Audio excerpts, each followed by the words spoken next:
Mic check, mic check. We live there. My bad. I keep doing that. I don't know why. All right, people. We live, ladies and gentlemen. Thank y'all so much for being here. Today is Friday the 13th. Okay, in case you didn't know that, man. Crazy. Yeah, man. Those of us who grew up with, Jason, Friday the 13th. Freddie, this day is crazy. So, today is Friday the 13th, man. Shout outs to everybody who's in here. Shout outs to my brother Michael West in the building. Shout outs to my brother Molly in the building. I appreciate y'all pulling up, man. We made it, man. Listen, I wasn't about to stream tonight.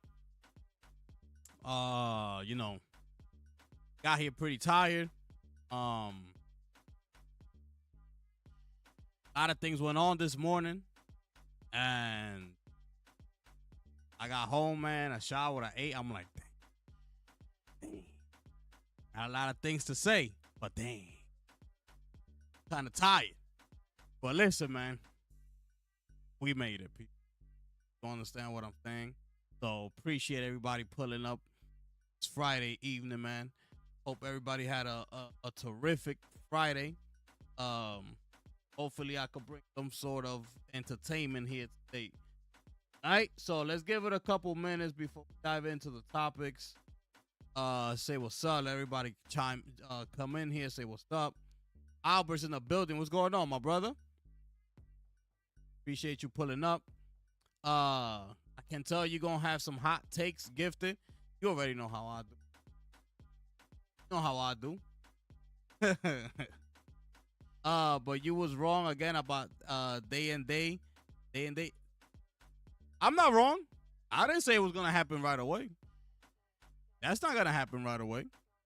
They just finished having a record breaking uh year. They just like they made how much they made, like 30 billion or something like that, the most ever by any company or something like that. They don't feel the need right now. They don't feel the need right now. I'm not wrong about that. It's just because it hasn't happened, just because they haven't spoken about it. From here to the next year's annual meeting, we'll see how what they say about all that. I say it from now. Moonjang Two Hearts is my Goldie 2026. I don't know about that, Mike. I don't know about that, Mike. GTA is coming out next year, bro. GTA is coming out next year. Saros is coming out next year. Let me play Saros first, and I'll get back to you. But the game does look fire. Listen, if it wasn't for the type of games that are coming out next year, I could be right there with you. Because the game does look fire. Does look fire. Yeah, I was trying to stream on the Discord. But when I do it, the video doesn't come up. I don't understand why. I gotta take a look at that. But I was trying to stream there. And for some reason, whenever I put the camera to turn on, let me see. I put the camera to turn on, yes. Always. Yeah, it doesn't pop up. I don't understand why.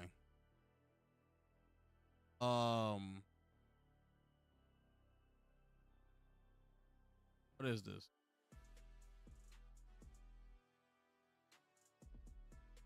So yeah, I gotta fix that. I don't know. I gotta fix it. I'll turn it. I'll look into.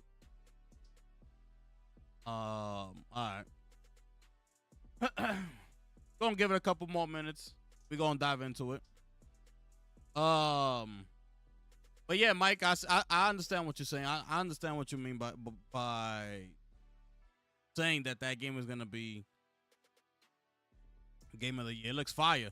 Remember, I don't know. I wrote back to you on Discord. Remember, that was the game.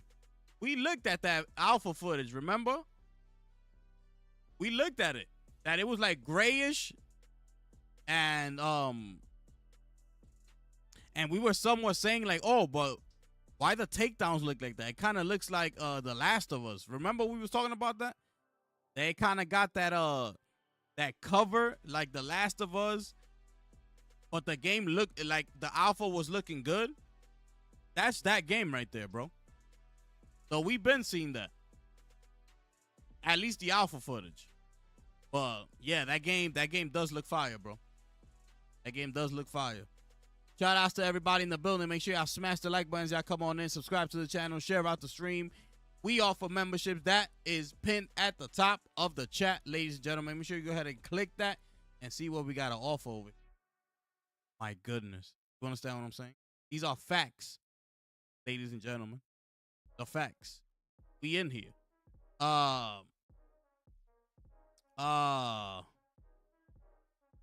Let's give it 3 more minutes and we gonna start. Let's give it 3 more minutes, people. We gonna start. We're gonna start the show, people. Trying to get some energy here, man. Trying to get some energy up. My goodness. Been a crazy week, I should say.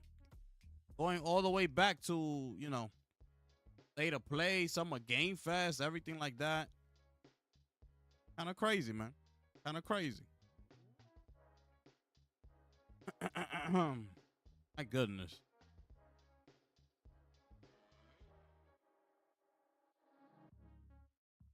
Yeah, like a Splinter Cell.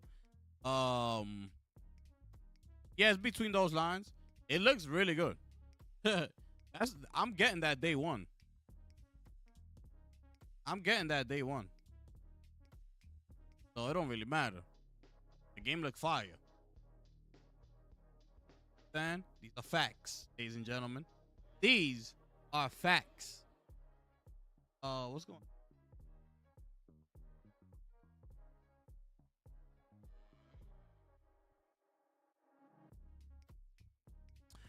on? Yeah, man.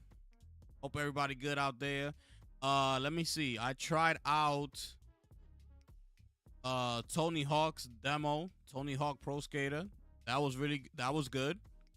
Um what else? What else? I have not. Oh, I don't know if most of y'all have if y'all bought Mind's Eye, but they did release the update. I haven't checked out the game yet since the update, but they did drop the update this morning, so hopefully that helps. Um, and yeah, yesterday I was supposed to stream. I was supposed to do some gameplay yesterday. I took a nap. I didn't wake up till the nighttime. I said, yo, I'm good. I'm good. What other demo I tried?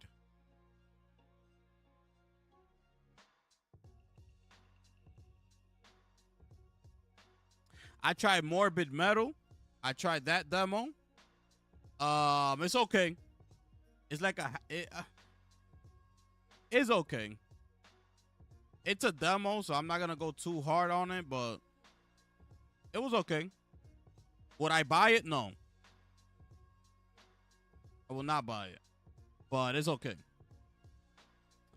Let me see which other one did I try. I think that was it. Tony Hawk. Try Morbid Metal. I was about to try Absolum, but I had to leave, so I didn't get the chance to play it. But I can't wait to try out that demo. Um, which game I'm getting in October? I'm getting Ghost of Yotei in October. What do you mean? What else comes out in October? Whatever it is, I'm getting Ghost of Yotei anyway. I tried. Oh, I haven't tried the altars yet. I downloaded it, but I haven't tried. I haven't gotten the chance to play it yet. So let's see if I get some time this weekend. Try that out. Okay. This patch, what's that? What game is that? What game is Dispatch, bro?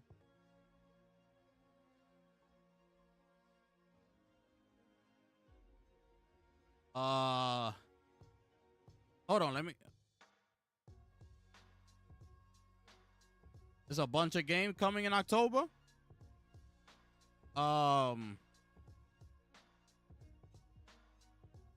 All I know is Yotei. The rest, you will have to tell me which ones those are. But all I remember right now is Yotei.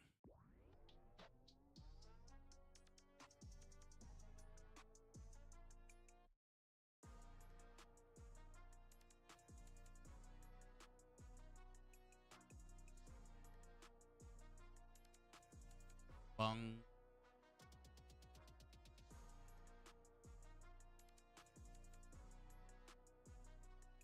I think I'm gonna get into it.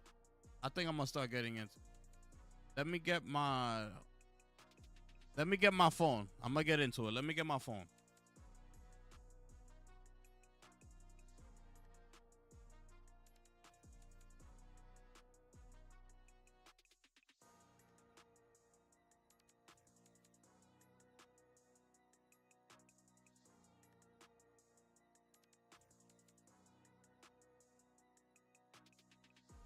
Hold on.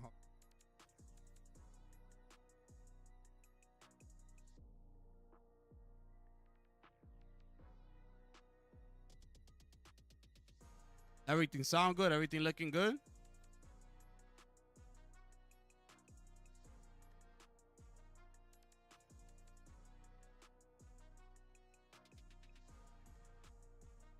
It's the superhero game.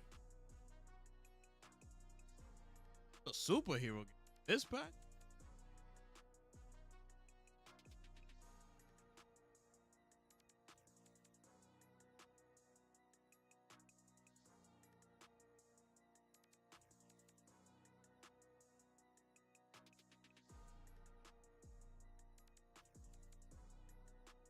Oh, where they showed this at? Which showcase? I forgot. Nah, I haven't tried this yet. What? They got a they got a demo for this game? I completely forgot about this game.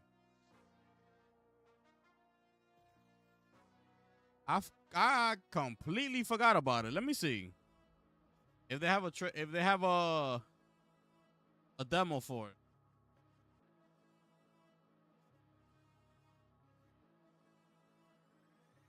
Oh, they do have a demo.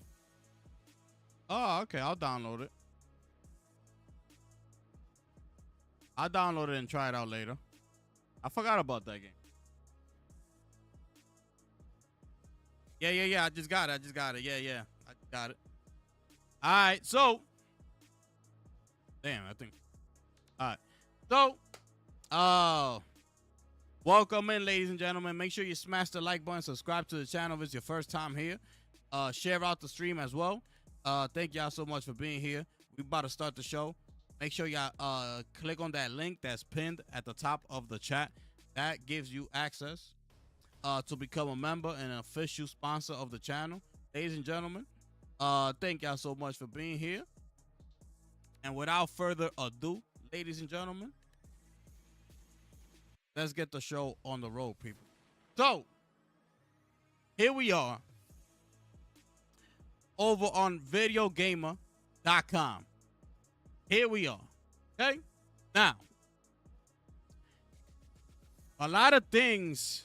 See, I was outside today. I was outside the whole day today. So, a lot of my ranting I did over on Twitter. Okay? A lot of my rants I did over on Twitter. So that's why I really don't have like the energy for it right now. Like I don't have that. I gotta try to get it out, right? Because most of that energy, like, I put it into Twitter this morning.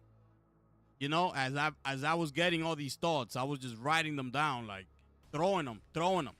I was going off today on Twitter. You know? So let me get into this. So let's start off with this one here, right? This is in no particular order.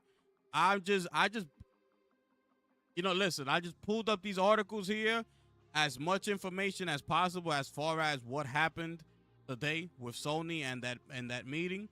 So I'm just gonna go through them, okay? I'm just gonna go through them. So let's start here. They're saying here that the PS5 and the PS5 Pro are great consoles with a slick UI, great controllers, and awesome games. But Sony is looking forward to releasing its next generation PlayStation 6 hardware. Reportedly planned to release in 2028, ladies and gentlemen. Did we drop a bomb for that?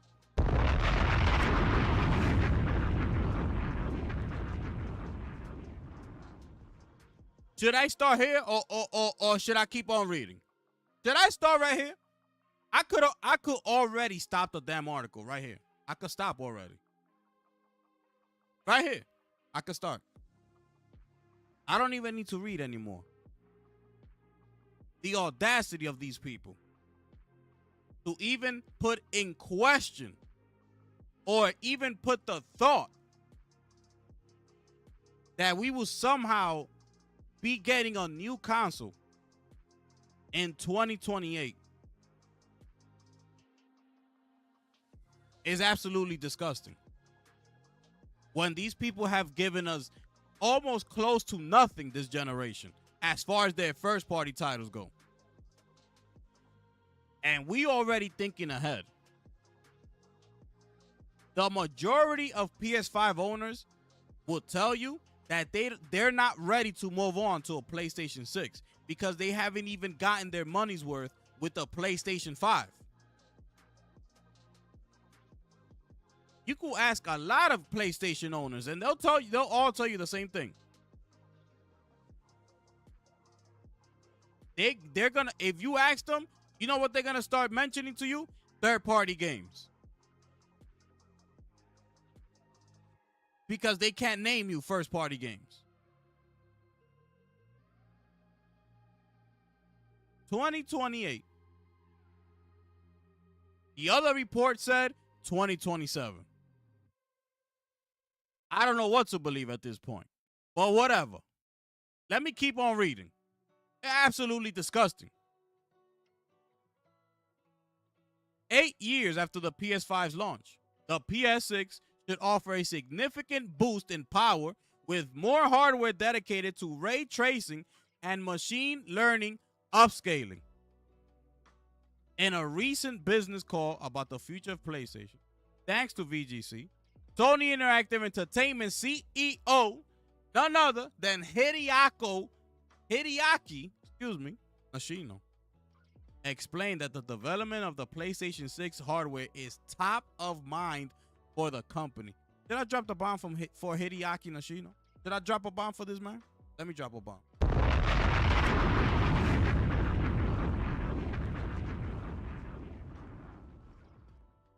It's absolutely disgusting, bro. You know, I got absolutely nothing from today's annual meeting. I got nothing. Because I'm not here to brag about numbers. That's not for me to do. I don't care about your numbers. I don't make any money off of your numbers. I'm not console warring. So I'm not using your numbers to go on Twitter and be like, look how much Sony made last year alone compared to Xbox. Yeah. That's not me. I don't work for you, Sony. You don't pay me. I don't do marketing for you. Okay? I don't manage your social media handles. I don't do any of that.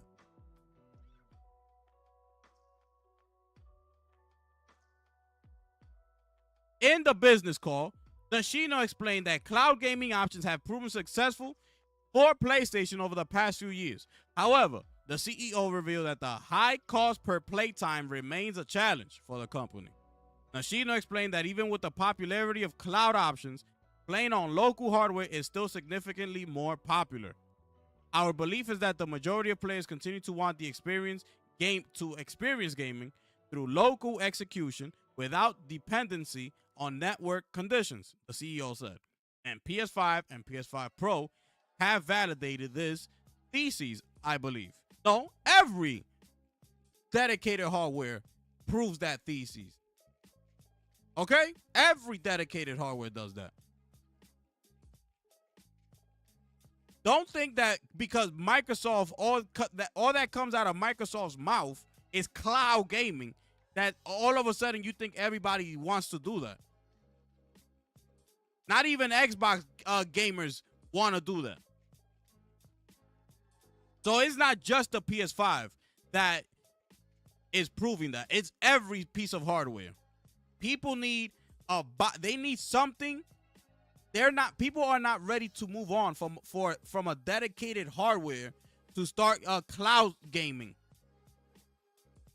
Because the service is not up to par yet. It's not there. Until that can be proven consistently, time after time, that yes, cloud gaming is where we said it will be, and you don't need a dedicated hardware anymore.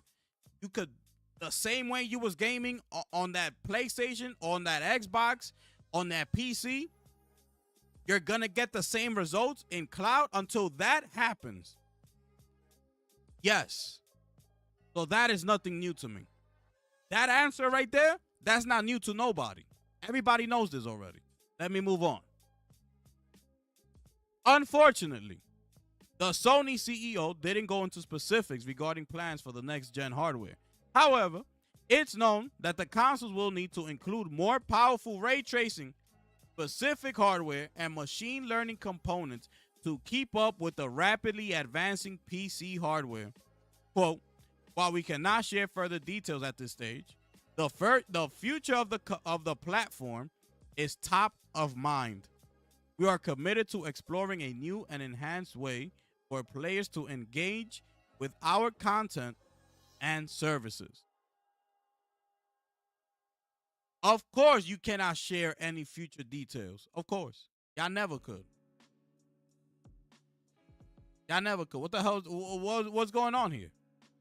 You can't talk about video games. You can't talk about what nobody's working on. You can't talk about further details. You can't talk about Project Amethyst. Can you talk about that? Oh, no, you still can't talk about it? It's too early? What can we talk about then? What can we talk about?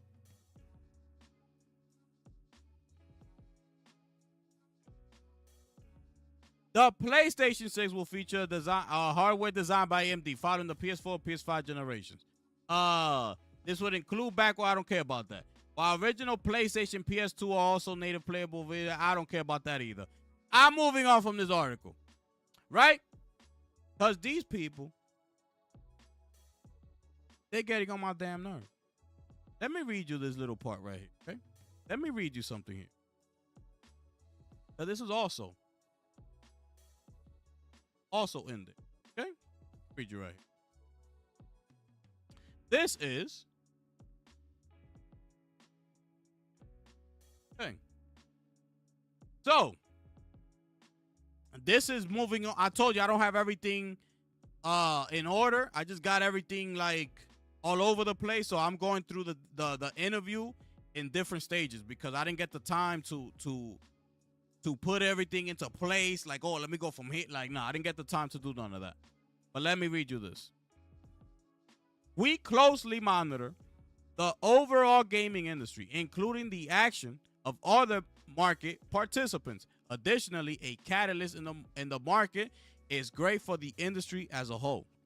As they invigorate excitement, they demand more product, so it's great to have people launching new things. As I mentioned previously, we have a different strategy. PlayStation 5 is designed for immersive gaming experiences, and this includes the innovative DualSense controller features as well. We believe PS5 level performance is required to achieve great experience on big screens. And in this way, we have provided a unique offering for players and creators in this current console generation. He's basically trying to downplay the power of the Nintendo Switch 2 when they ask him this question. Oh yeah, here it is. They ask him about Nintendo Switch 2's improved specs, and that's what Hideaki Nishino had to say about that, right? They asked him, and that was his response right there. That a PS5 level performance is required to achieve a great experience on big screens. Who the hell told this guy that? Where he got that information from? Did somebody bring him the numbers?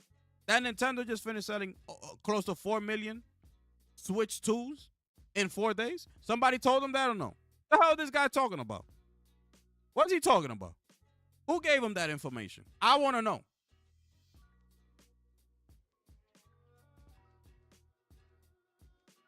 Let me move on. Down here. Publisher strategies are and I'm going to show you everything that I wrote on my Twitter because I forgot. That's why I was throwing everything on Twitter this morning. Publisher strategies are increasingly shifting towards being multi-platform. So more platforms can run the same game, which is great from a creator's perspective. Among these platformers, our mission is that we will continue to be the best place to play and publish. As such, we have empowered our creators to leverage our offering and the services to create amazing, unique experiences for players and high engagement and great monetization opportunities. This guy's telling you right here to your face. Great monetization opportunities. What is that? Microtransactions. They telling publishers, yo, you could do microtransactions over here. We got the platform for you. These people spend money over here. This is the best platform to get your money on. So let's cut a deal. In other words, in case you didn't get their drift. Okay? This is what these people telling the other publishers, the other third-party publishers, their partners, in order for them to strengthen their relationships with these people and things like that. He said it out there publicly. So if somebody like Fortnite, yeah, but we trying to sell microtransactions, and you over there on PlayStation, you're not really about that. You're trying to do PlayStation, like, nah. Yeah, we about that. Come. Sell the microtransactions over here. They're gonna spend the money. That's basically what he said. Let me keep going. We have done this consistently, and the industry and competitive dynamics have evolved. PlayStation Studio and our franchises have a special role in showcasing the PlayStation experience and strengthening the player's relationship with us. The next question posed was about concerns over the younger generation not moving on to PlayStation as they age, leading to a potential decrease market share. And PlayStation Studio boss Herman Host both responded. First was Nishino. Nishino said, the PlayStation brand and offering has resonated with a wide range of players over 3 decades now. The number of users engaged on our platforms continue to grow. By supporting such a large number of creators, we are able to provide the largest range of content available, catering to all demographics, geographics, and play styles, etc. We believe that by constantly investing in players' relationship with the brand and our relationship with creators, we will ensure we stay close to all players' hearts through their lifetime. Okay, whatever the hell that means. Let me move on to our boy over here, Herman Host.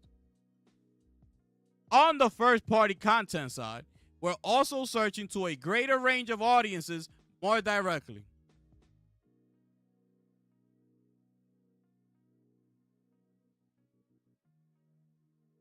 Including younger players with our first-party lineup, in addition to our franchises with more multi-generational fan bases such as Marvel's Spider-Man. Whatever the hell that meant. What the hell he talking about? What? Bro, this whole meeting today, they spoke so much, and at the same time, I got answers to almost nothing. These people, like, what the hell are you talking about? With our, including younger players, with our first-party lineup, right? So let me read you this again. On the first-party content side, we're also reaching to a greater range of audiences more directly. What audience you talking about? What greater range? What the hell you talking about? You talking about Astrobot? Astrobot only sold 1.5. Took them 3 months to do that. What are you talking about? Which one you talking about? Where's the great range of players that you're reaching? Including younger players with our first-party lineup. What young players are you reaching with your first-party lineup? Where is he getting all this information from? Did he show a chart about what the hell he talking about, or he just talking out his ass? He just wants us to sit here and believe whatever the hell he said. That's what what are you talking about specifically, Herman? Can you answer me that question? In addition to our franchises with more multi-generational fan bases such as Spider-Man. This guy got the nerve to mention Spider-Man. Like, bro, I told you, if it's not Spider-Man, if it's not God of War, if it's not T-Lu, everything else is going to be a hit or miss. We also have franchises that appeal to a range of different player segments. Horizon's a good example. It's very popular with female players.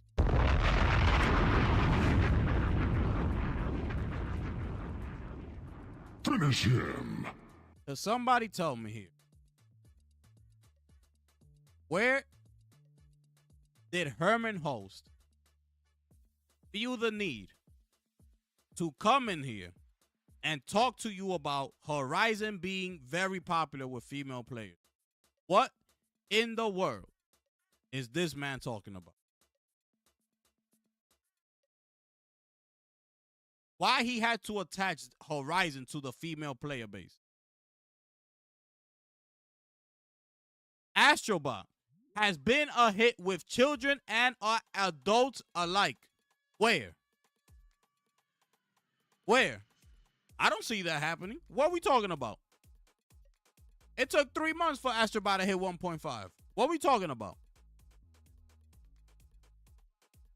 We continue to drive engagement to PlayStation's ecosystem and brand by bringing franchises to new formats: film, television, and anime. Anime in particular is appealing to key younger audiences, so that's going to be very helpful for us. Okay? These people right here are out of control. Okay? Let me see what else we got here. What is this? SONY says Bungie's Marathon is already showing strong early engagement as studio gets its innovative and bold shooter ready for release. Could somebody tell me where Herman Host is getting this information from? Please. Could somebody tell me why Herman Host feels the need to say those words out of his own mouth? Why? Could somebody tell me that? Where did he get that piece of information right there from? Because I want to know. This makes no sense to me whatsoever.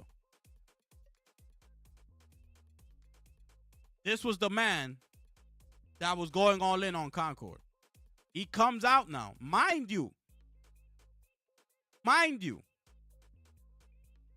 this is why I've been so upset with Sony. Well, this is one of the reasons why I've been so upset with Sony. Is because everything that's happening, particularly with Bungie, all the controversy, and that's apart from the alpha actually being bad. Okay? I'm not even talking about that. Because I haven't even mentioned that. The alpha being bad. I'm just talking about the controversy with the art theft and things like that. But if we're going to put everything together, because that's what your man right here is doing, right? Strong early engagement. He's talking about the alpha. The closed alpha. Remember, this was supposed to be a closed alpha. But until Arc Raiders came along and completely annihilated the watch hours on Twitch and things like that, Bungie had a shift. You know what they did? Oh, yeah. This is no longer... Yeah, you could stream it now. Remember that. These people weren't supposed to be streaming. They were supposed to be signing an NDA. So they won't be able to stream the closed alpha for Marathon. So we weren't going to be getting nothing from that side. But we would have been getting everything from Arc Raiders. And they saw how Arc Raiders came in. Automatically, Bungie had a shift. Oh, yeah, you can stream it. Everybody, go ahead. We waving off the NDA. Everybody go stream it.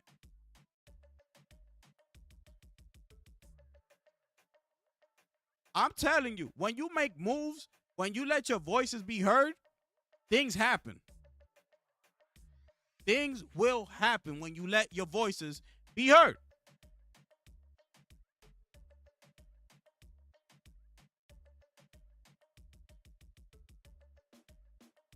Look at this. Sony appears to be removing regional restrictions on their Steam/PC games. So now these are all available in all these countries. Look at this. Absolutely disgusting. Look. These games are now available. Sony has now decided to remove the regional lock.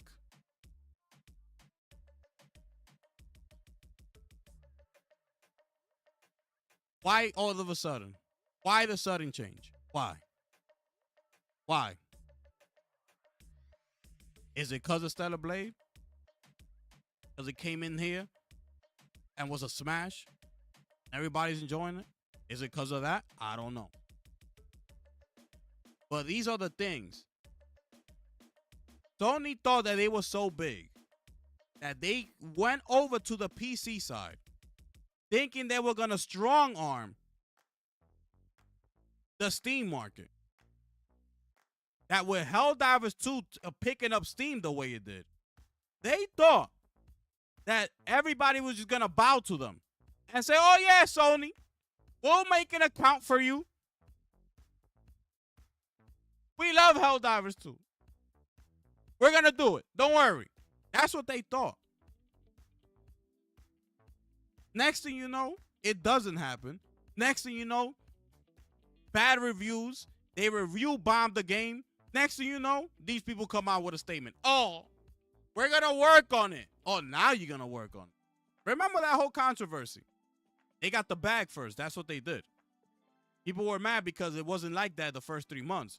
But after they got the money that they needed, they said, all right, put the lock. Put up the requirement. It's time. So that's why people were mad at them. Because they didn't do it from the jump. They didn't say it from the jump. So that's what got people mad. So they took out all the momentum from Helldivers 2 when they did that. And Helldivers 2 never recovered after that. They never recovered after that. They peaked at 100,000, but that was the all-time peak. There was people at the all-time peak was like 480,000 concurrent players, bro. But after all that happened, you never saw that ever again. Not even half of that. So, fast forward, and here we are. PlayStation games for PC. They're removing all the restrictions. I wonder why. When you speak and you let it be known what's up, like this is a perfect example. Look what happens. Look at what happens. Unbelievable. So I need to know where this man right here got this strong early engagement. Where are you getting this from?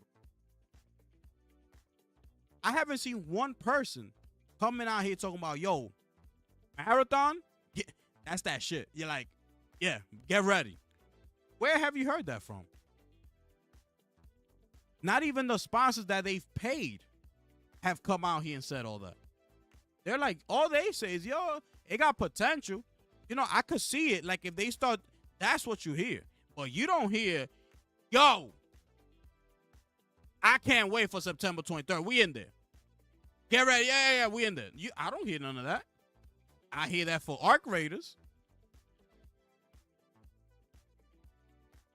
But let's see here. I'm going to start off here. Okay? Starting off right here. Now we finally have some official word in Sony's new business segment. They were before this, they were just talking about everything leading up to today, right? All the controversy with the art theft and all that stuff, all right? In Sony's new business segment presentation for 2025, Herman Host, the CEO of Studio Business Group, singled out Marathon as one of the company's most important upcoming live service games. Oh my goodness.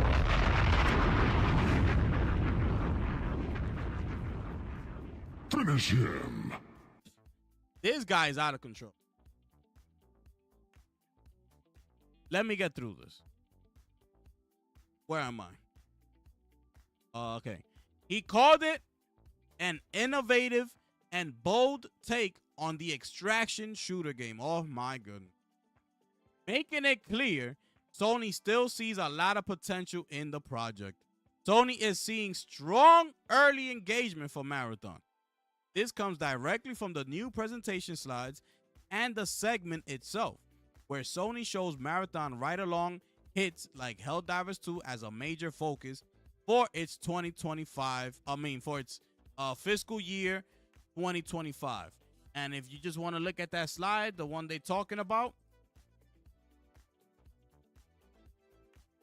see if I got it here.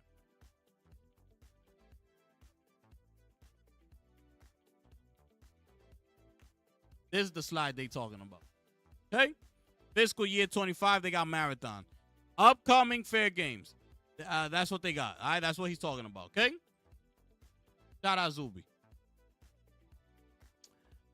Quote, we also remain committed to building a diverse and resilient portfolio of live service titles, said host.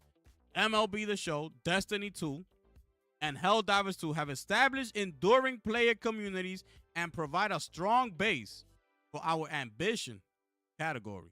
We are building on these successes, leveraging key learnings as we look to the future to further refine our capabilities. We look forward to further showcasing our progress. Marathon, our new title. With the new U.S. Bank Smartly Visa Signature Card. Oh, what is that? Sorry about that. Our new title from Bungie. We are also very excited for Bungie's upcoming title, Marathon. Innovative and bold. Okay, he already said that. As for the release date, the presentation lists the game for FY25, which runs through March 2026. But earlier this year, Bungie officially confirmed a September 23rd release date for Marathon. So as it stands, that's still the date to watch, of course, with the release window extending into early 2026. It leaves the door open for another delay if more development time is needed. Also worth mentioning that according to reports, Sony had canceled paid marketing plans for Marathon in at least one international market. This led to plenty of speculation about what's really happening behind the scenes and if the game's going to be delayed. But as of now, neither Sony or Bungie has officially announced any changes to release plans. This is what I'm talking about. What the hell was today? This is what I'm telling you. That we need a showcase. This is why. Because today, I feel like I got no answers. Numbers, that's for the console warriors to deal with. That's not for me to deal with. I don't care how much money you're making. I'm off that. I do not care how much money you are making. I don't care how successful you are. My answers that I want is about this right here. And I got nothing. Why is he talking about FY25? We got a release date.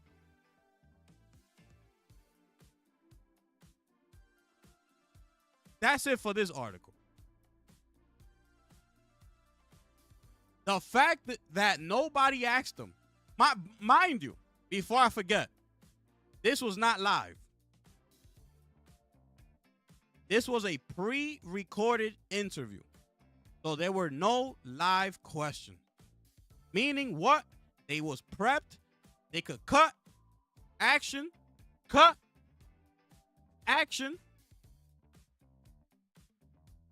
take a quick break. They could do whatever they want. This is pre-recorded.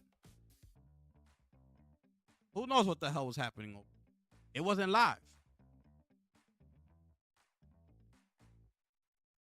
So, how are these people, after hearing everything that happened with Bungie, How could they not ask them now that they are both sitting right there, Nashino and Herman, and ask them nothing about what happened with the art theft and things like just the art theft situation, because that's the biggest controversy that's surrounding this game.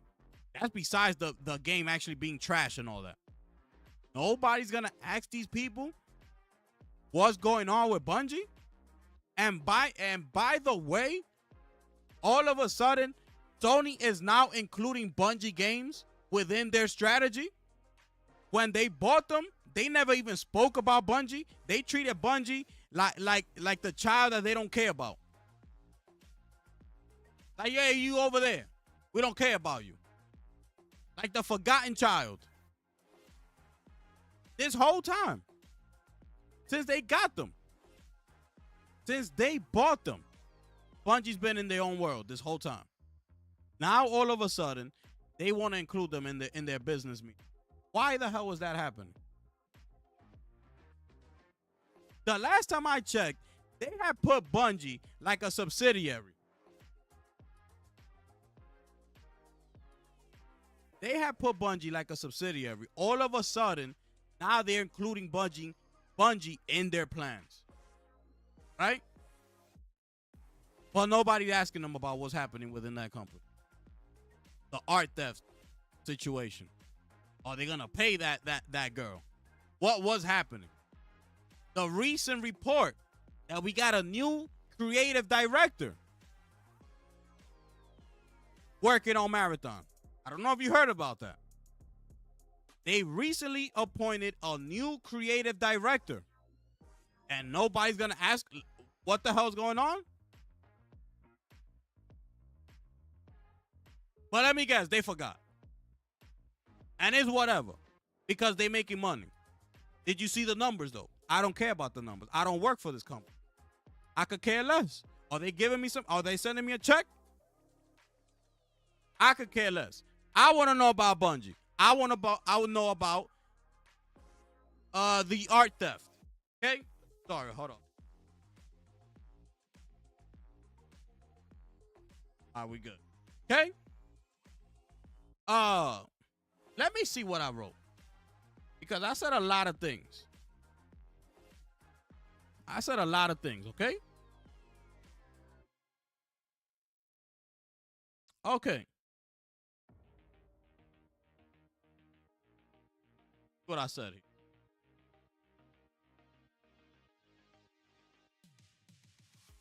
Where am I? Herman spoke about not making the same mistake as Concord, but failed to speak on Marathon's art plagiarism scandal. Good job. Also, speaking about how important alpha testing is, but only released one closed alpha test very close to the release date, September 23rd. There's guys over here talking about how important closed alpha tests are and all that, and we haven't gotten anything from these people. We haven't gotten a word from nothing. They've been secretive this whole time. They don't tell us about nothing.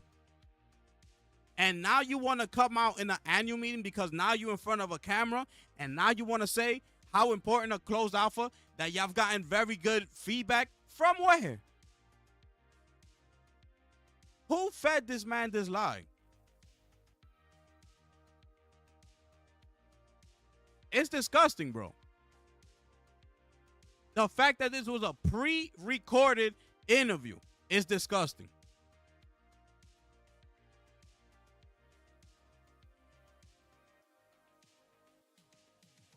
So now you're claiming Bungie as a PlayStation studio. Why? Exactly what I just finished saying.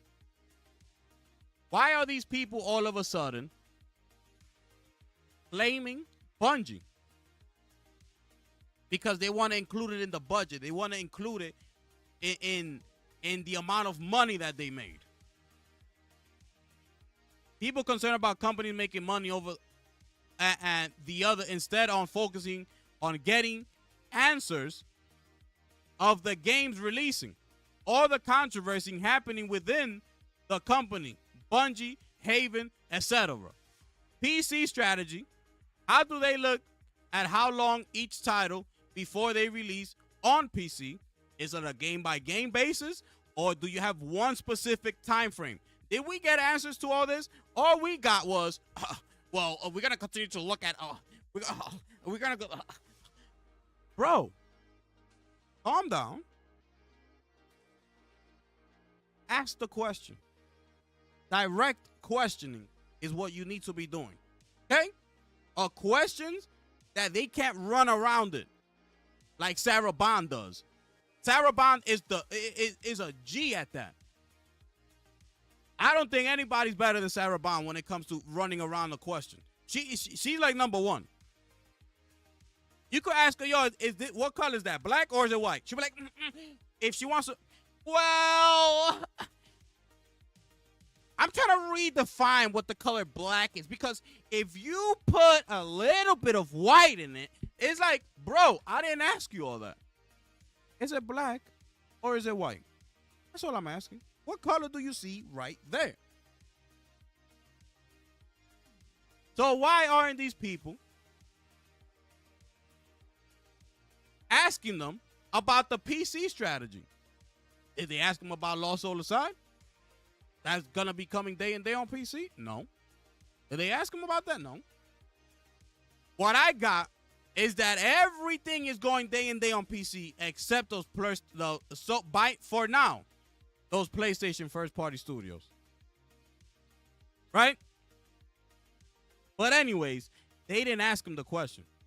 They didn't ask them, oh, so are you doing a game-by-game basis depending on, or are you selecting one specific time frame from console to PC where all these games are going? Have you shortened the time frame? Because you used to do like 2 to 3 years.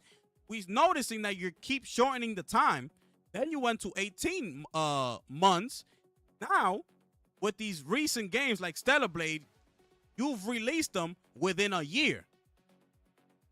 How are you making these decisions? Are you going to keep that for your first-party studios?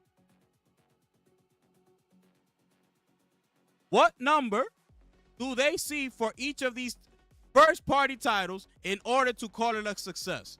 They ask them these questions? I would like to know that. You see how I'll be bragging about Astrobot? 1.5 in 3 months? See how I'll be bragging about Returnal? Out the gate, only got up to 600,000? Did they consider that success or not? Why? If yes or no, why? Astrobot, why? Yes or no? And the rest of them. How do you get to a number where y'all as an organization, as a company, decide whether that's a success or it's not a success?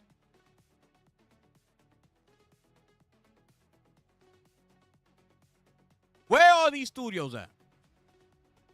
Especially my number one target, which is Cory Barlog.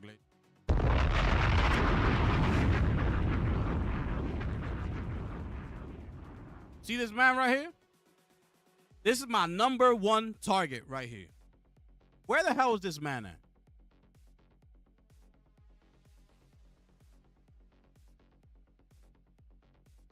He's been working on this game since 2018. Are we in 2025? If I'm looking correctly, it's 2025. Somebody tell me where this man is at.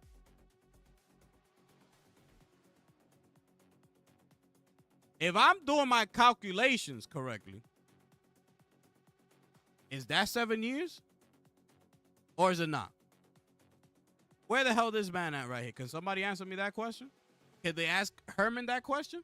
Will he be able to answer that or no? Or he gonna run around the question and be like, oh, I don't know. He's working somewhere. Working where? 7 years and you cannot tell us nothing about this game? These are the problems that I'm having with this company.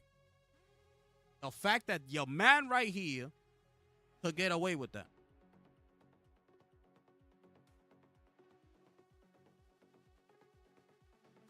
Where the hell is Cory Barlog at? When are we going to see this guy? When they finally announce this game, I better get a release date. That's all I'm going to tell you. I don't want to see no cinematic trailer. I don't want to see we'll show you more later.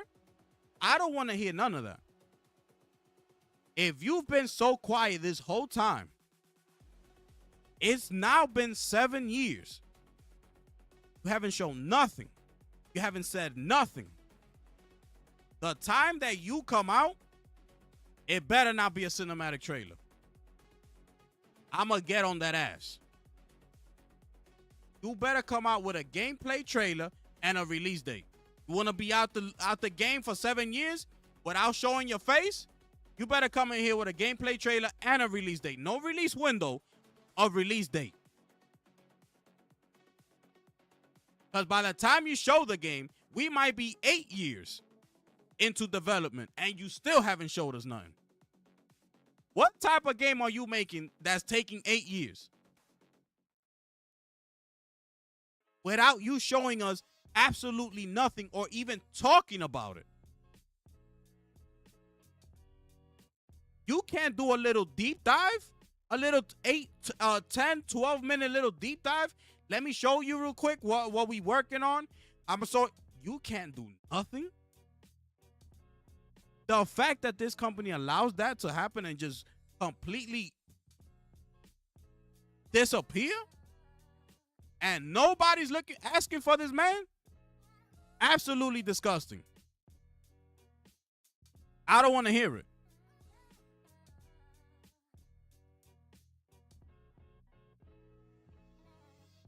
Has anybody seen this man? Nobody asks Herman that question. Okay? Nobody asking him that. I get it that this is an earnings call. Then cool. Let it be that.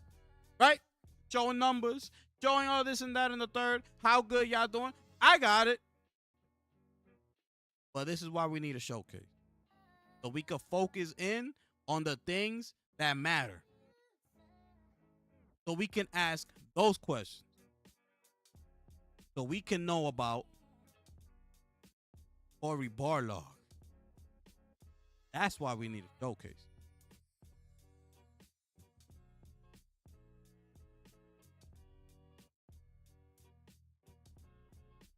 Where was I? This way we could get answers to what really matters and not information that console warriors need for ammo. I'm different. Get out my face with all that BS. So that's all numbers are. It's ammo for the console war, even though the console war is over.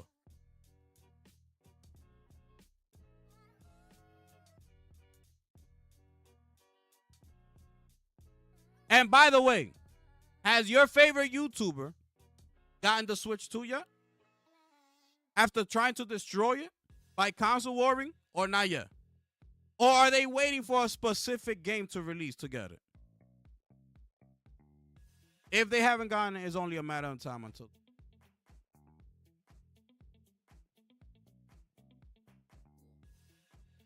Also, did Herman say who's replacing Yoshida? Since now he's retired? You know, the man who held it down for the last 30 years and been putting in work all the way until he retired, bringing him the likes of Stellar Blade plus more? Did he speak on that? While your AAA games gets their shit together, like Cory Barlog? You know, the man that's in charge of all that? Feeding us these AA gems from these little studios? Yoshi? While Cory Barlog takes 7 years off and does whatever the hell he want to do? While Neil Druckmann is over there doing whatever the hell he want to do? Has he spoken about who's taking Yoshi's position yet or not yet? Not yet, right?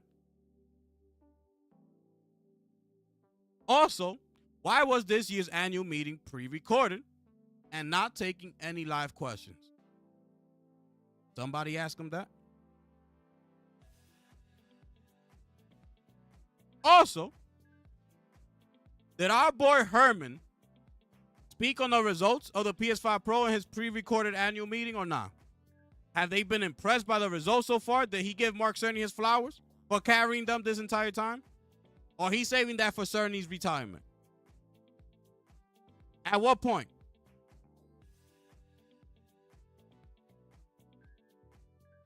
It's crazy how we see my boy Mark Cerny this generation more than we've seen Neil Druckmann and Corey Barlog combined. That's nasty work right there.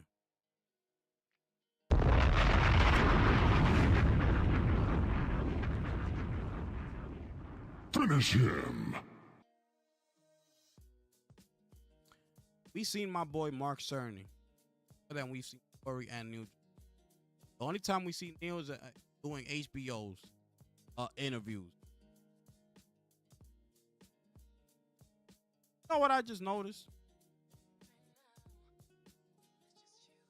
That all of a sudden now the leaks are coming out that Craig Mazin spoke to Neil Druckmann the potential of The Last of Us 3 after Neil Druckmann basically said, don't expect The Last of Us 3 anymore. Could it be that that's coming out because of the success of season 2 and season 1? The massive numbers that they're getting? Could it be that? Because if it is, that's absolutely disgusting. If that is the case. Absolutely disgusting. Because if HBO approaches Neil Druckmann with a check, can you work on on The Last of Us Part 3? And Neil Druckmann takes the check, and now he all of a sudden comes out. Oh, and by the way, we're going to do The Last of Us 3. Absolutely disgusting. Because at that point, he's no longer interested in the gamer. He is now going to do it because of the check. Because HBO came knocking on the door and seeing the success of The Last of Us, now they want him to write The Last of Us Part 3, the new game, because they know when that comes to TV, it's going to be a movie. It's going to be something to watch. But we're going to keep a close eye on that one. Let me keep going. Did our boy Herman close the annual meeting stating whether we're getting a showcase this December where they'll be showing us these first-party studios working on what they're working on? Nobody was available to even ask him because it was pre-recorded, right? All right, cool. This wasn't live. It was pre-recorded. When he was talking about Bungie, he was looking at a chart. He was looking at what you call it?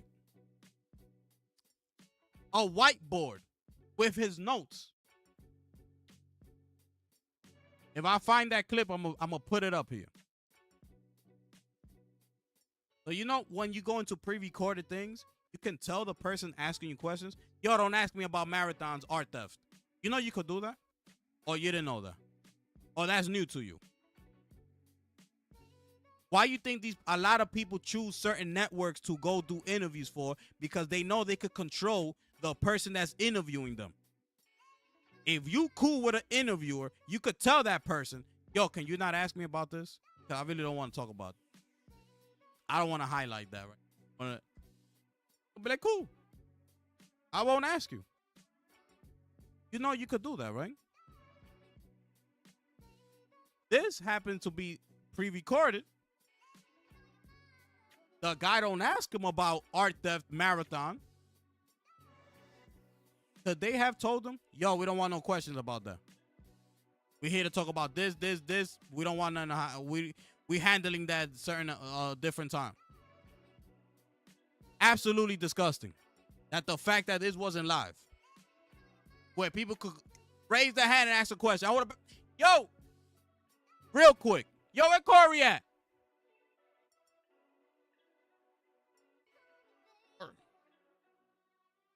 What's Corey's? Corey Pollock? Who's? Yeah, that guy. Herman. You got it. Corey Pollock. Yeah, where is he? Fight. Told you. Yeah, he told me that back in 2018. Have you seen him, Herman, or not yet?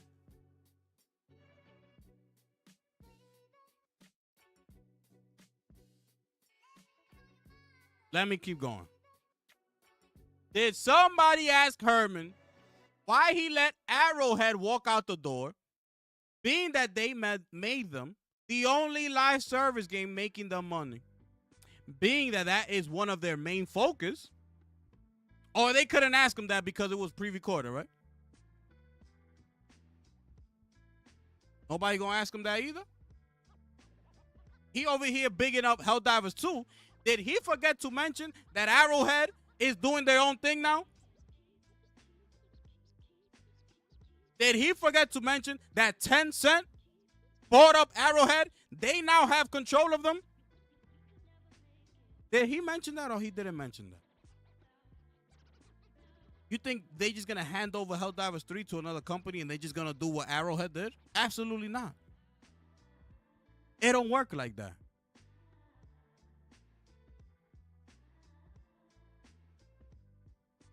But nobody asked him that. This was pre-recorded. I know.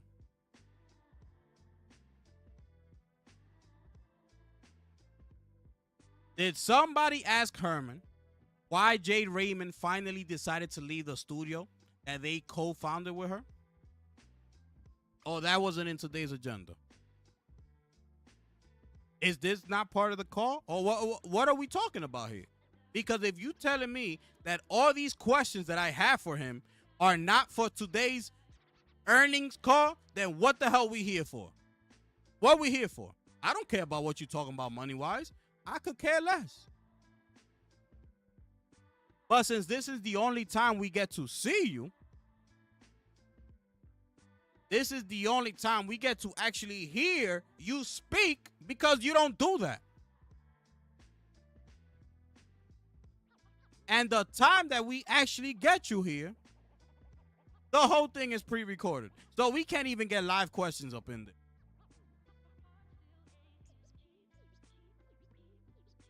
Absolutely disgusting.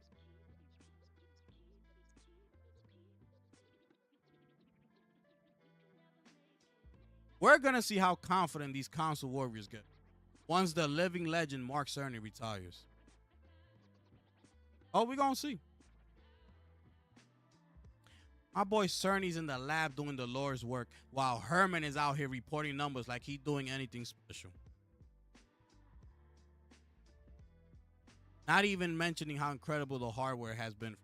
Damn.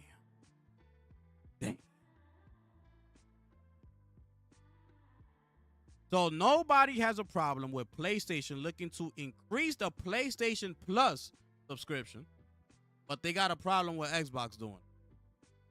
I keep the same energy towards all sides.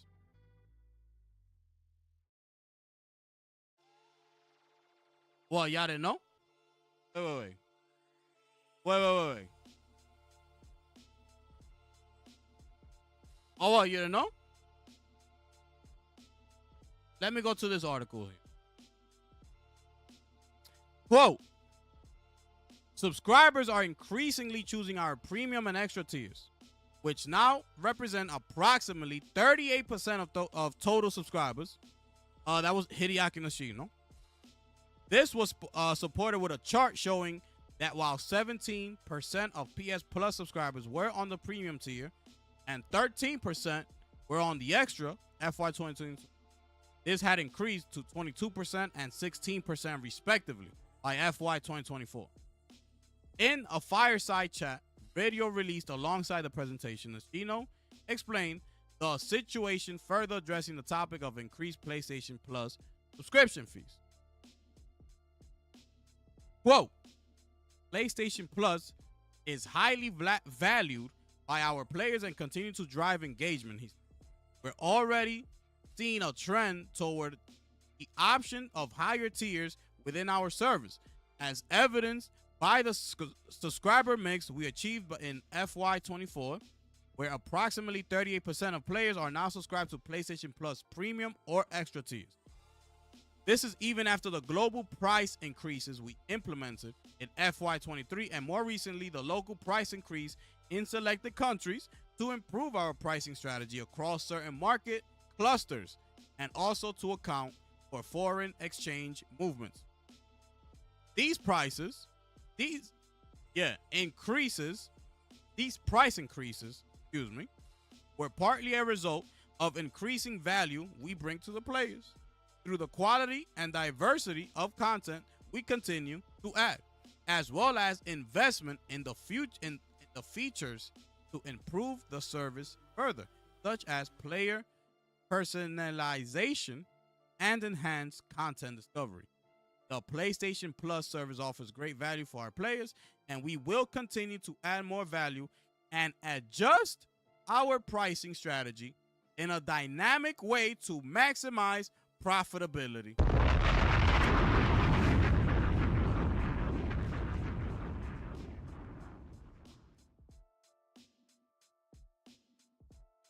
Defending the decision at the time, Sony Interactive Entertainment Senior Vice President and Head of Global Marketing Eric Lempel said, like practically everything else in the world, we have to look at our pricing and we have to adjust to market conditions.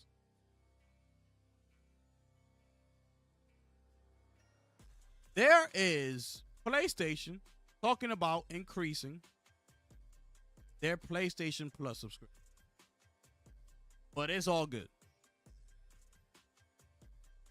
This is what I'm trying to tell you.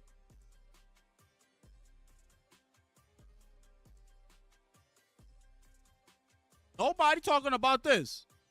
Nobody's talking about this. It's all good because it's all good because it's PlayStation.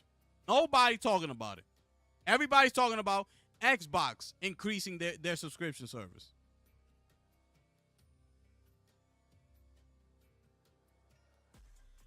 Everybody's energy is always focused on what Xbox is doing. That's all everybody's energy is focused on, what Xbox is doing. Bro, Xbox got their games on your platform. Why do you care? You over here buying up their games. Forza made 2 million copies sold.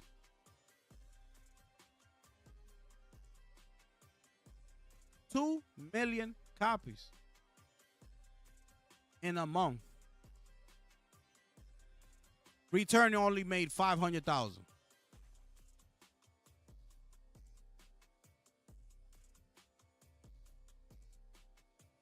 Yep. Little old Astrobot took him 3 months to get to 1.5. Took him 3 months. He just reached 2 million last month. The game's been out since September.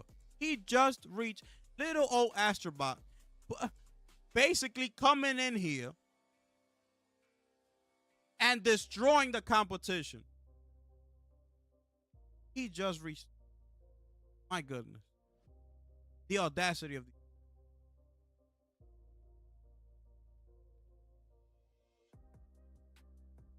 You go look online right now, everybody's playing Gears of War. Yup. Is that going to sell 2 million copies in a month too? What's happening? Did Herman talk about that? Oh, he didn't talk about that. Did he talk about those Xbox games coming over? And how they doing so good on his platform? Did he speak on that or not? How he feels about that? Did they ask him that? How do you feel now that the competitor, such as Forza Horizon, is on your platform doing so good, amazing?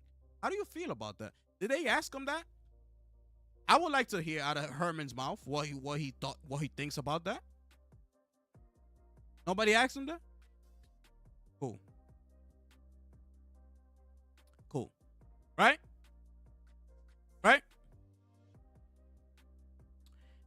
PlayStation finally has more monthly active users on PS5 than PS4 5 years into the generation. And they already talking about the PlayStation 6.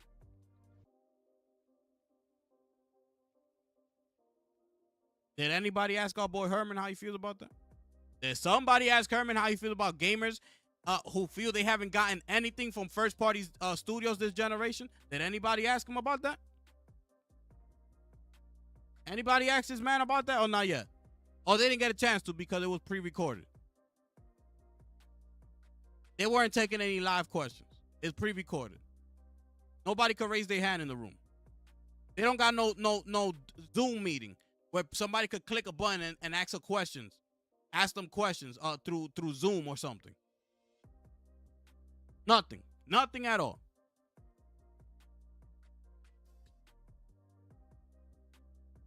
This was very strategic of them for them to do that. When you do something pre-recorded, that is very strategic. You know that you can't be asked certain questions. You cannot be put on the hot seat. You know why Sarah Bond was on that hot seat in that Bloomberg interview? Because it was live. There was an audience in front of her. She was put on the spot. Boom. What you got to say about this? Hi-Fi Rush. You just finished closing them. Critically acclaimed. Loved by all your users. Why did you shut down Tango? On the spot. She didn't even think that they were going to ask. They probably spoke about that in the back and said, yo, could you please not ask us about Tango? Is that in the third? Knowing the interviewer, not knowing, excuse me, probably the interviewer was like, okay, sure. And then Sarah went up in there all confident. I'm not going to hear about Tango today. Hi-Fi Rush. She sits on that hot seat.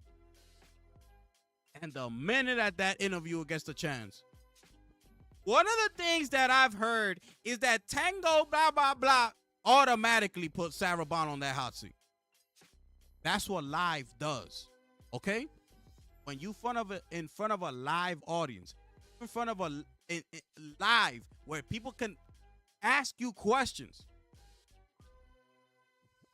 it's a different ball game. I'm out here all day, every day. Live. You understand what I'm saying? These are facts. These are facts. In front of your face. Every single day. Not pre-recorded. I'm outside.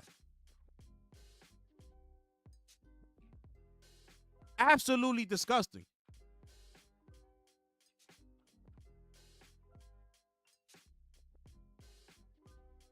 Did anybody ask our boy Herman if he's spoken to Cory Barlog? What about Media Molecule? Are they around? What about Ben Studio? Team LFG, Dark Outlaw, Blue Point, Gorilla, Haven. What about the Last of Us Season 2 on HBO? Did you like it, Herman? Did anybody ask him that? Is that a good representation of what the game represents to its gamers? Did you like the way what you saw on HBO Season 2? No question. You can ask him a question. What'd you think of it? Was it good? Do you think the actors are doing a phenomenal job portraying the actors who played the role in the video game? Did you like the way they're representing the game? You can't ask them that? Oh, nah, right? Because none of that matters. Nothing matters. Nothing matters. We got Yote coming out. Nothing matters. Has anybody seen this man right here? I brought up this picture just in case you didn't know what Cory Barlog looked like. This is Cory right here. Has anybody seen this man?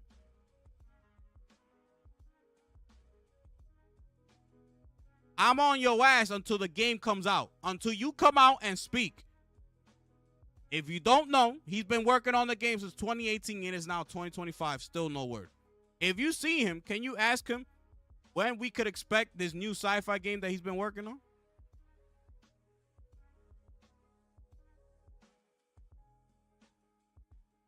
Someone at SIE thought they were going to stronghold the PC market and got humbled. Now they're finally removing the regional lock. Did someone ask Herman about this on the pre-recorded meeting? Well, it looks like they learned something. Did someone ask Herman about this or not? It don't matter either. Did someone ask our boy Herman why he left out Returnal, which is one of the top 3 games of this generation, and Ratchet and Clank Rift Apart, another incredible game by Insomniac, out of this image?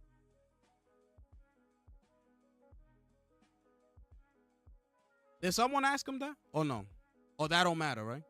Or let me guess, they forgot. It's okay, though. It's okay. They forgot. They'll put it in the next time. It's okay. Did somebody ask Herman that or no?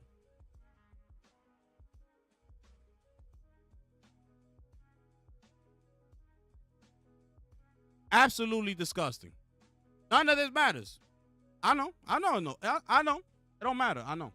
It's all good. Let Sony do whatever they want to do. It don't matter. It don't matter. Nothing matters. Just let them do what they want.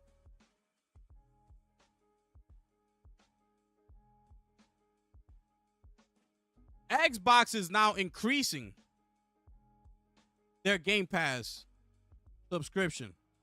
I wonder if these PlayStation gamers gave Microsoft the confidence to do this after seeing all their games shoot up to the number 1 on the charts.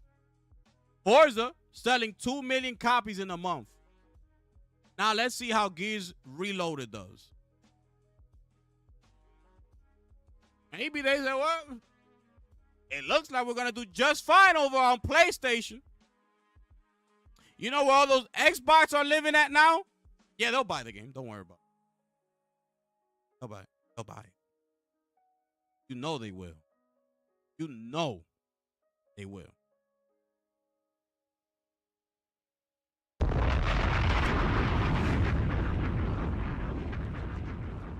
You know they will. So anyways, that was all I had to say this morning over on Twitter.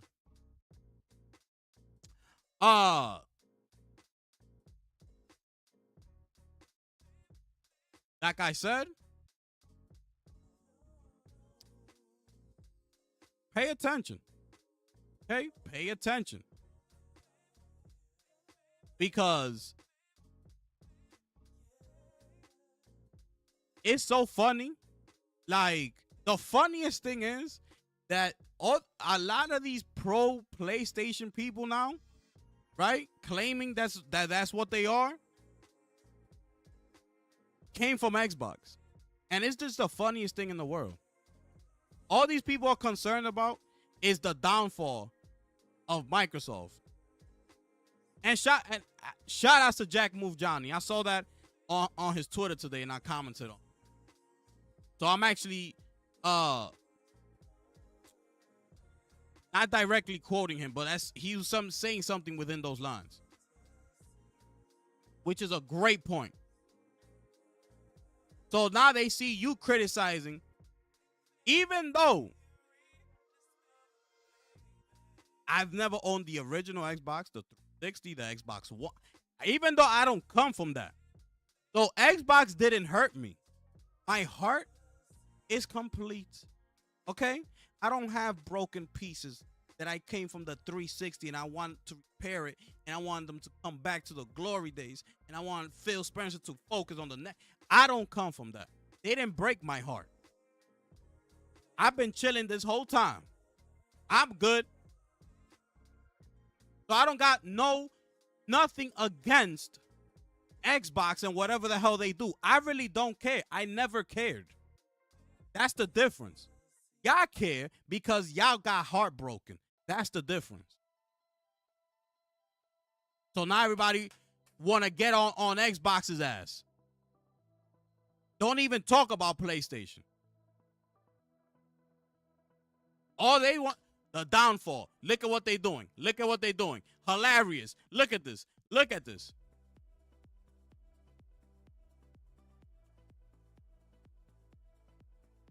Absolutely disgusting. I didn't get hurt. And even if I got hurt by PlayStation, I still wouldn't be acting like that. Because I could care less. That's why I tell you, if you don't work for these corporations, they're not sending you a check. I could care less if Sony decided to move on and do whatever the hell they want to do and go day and day on PC and move on. I could care less. Oh, that's what you want to do, Sony? Fine. That's what you feel like you want to do. That's your company. You do whatever the hell you want to do. I don't care.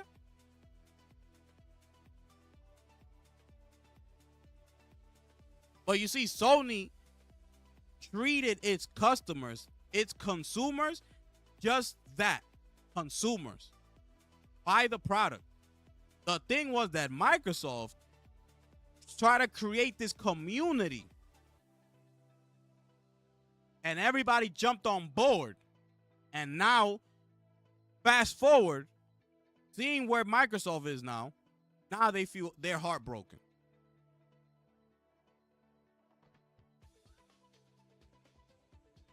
I don't feel that. I don't come from that. That ain't me. Okay? That's not me. Sorry. What you want me to do? Sorry.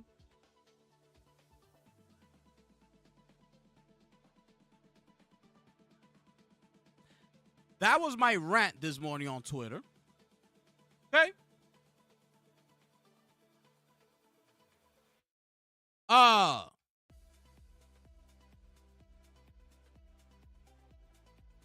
They've been doing good so far, right?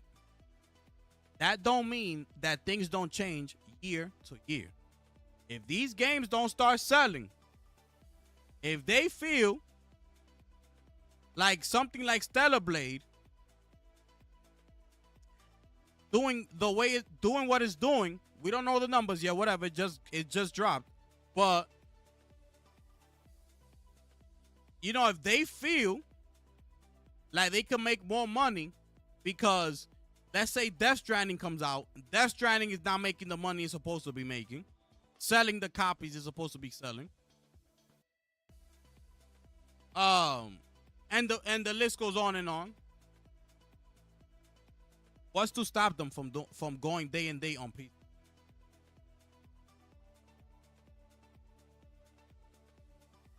So they said here, quote, "You're quite right that we're continuously exploring new ways for players to interact with their franchises." He's talking about the multi-platform gaming, okay? And how Sony's going to protect the value of PlayStation console. It's important to realize that we're really thoughtful about bringing our franchises off console to reach new audiences, and that we're taking a very measured, very deliberate approach in doing that, particularly on the single-player side. Our tentpole titles, they're such a differentiator. He adds, the point of differentiation, I should say, for the PlayStation console is that they will showcase the performance and the quality of the hardware. So we want to ensure that players get the best experience from these titles. We're very thoughtful about how and if and how we bring these titles to other platforms. Nashino also chimed in here. Says here, where are we? Nashino said the platform holder will continue to monitor player patterns and behaviors to ensure that we serve them appropriately. Okay? Okay? The executive was also asked about Microsoft's pivot to multi-platform. Again, we think competition in the business is healthy and pushes us to innovate. The answers are right here. There are multiple participants who together drive the overall gaming industry. And while there are new engagement models being explored, we ultimately think this is a good thing. However, as I mentioned earlier, we are confident and committed to our current strategy, and there isn't an urgent need for us to pivot. Okay? Nashino says, okay, we would continue to monitor players' patterns and behaviors to ensure that we serve them appropriately. Know what I'm saying? What I'm getting? Y'all better start buying these games.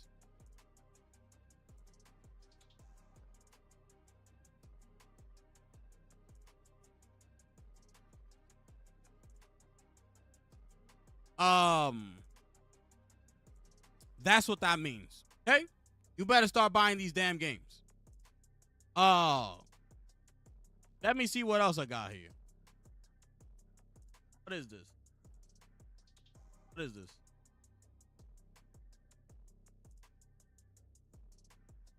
I speak about this? Bungie. Okay, he talks about live service here, okay? He gets into the live service stuff. Yeah, here they're talking about fiscal year, about Marathon, that it hasn't been delayed, but since he said FY25, that means that ends in March 31st, 26, so we could see a delay. That's what they're basically saying, okay?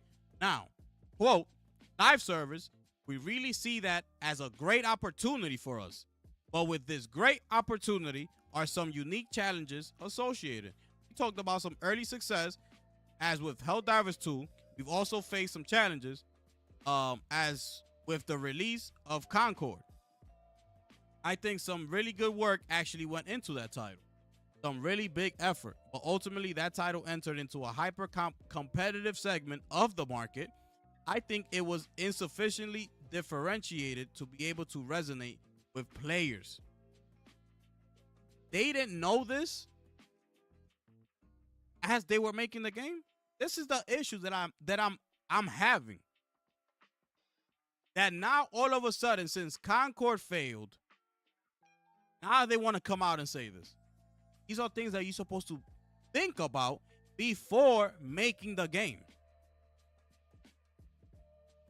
That's why you put out beta tests from the beginning, alpha tests early on, so you could get some sort of, momentum going.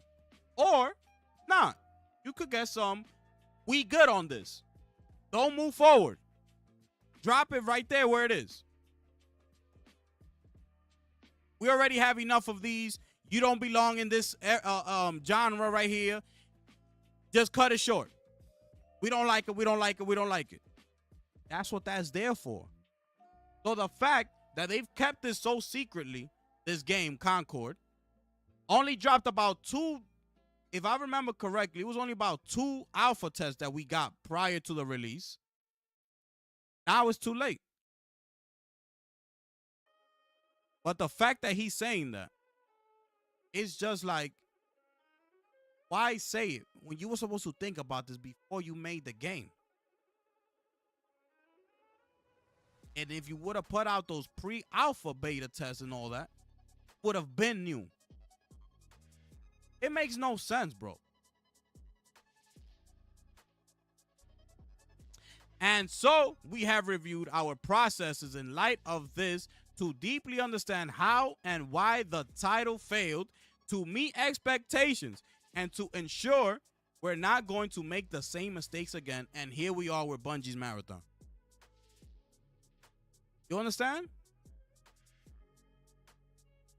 We're not making the same mistake again, and here we are with Bungie's Marathon.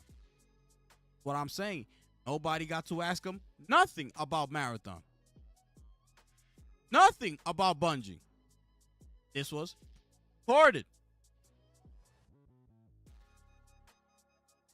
You have a date, September 23rd. You think Bungie could take out all that art theft artwork that they have in the game and create new ones before September 23rd?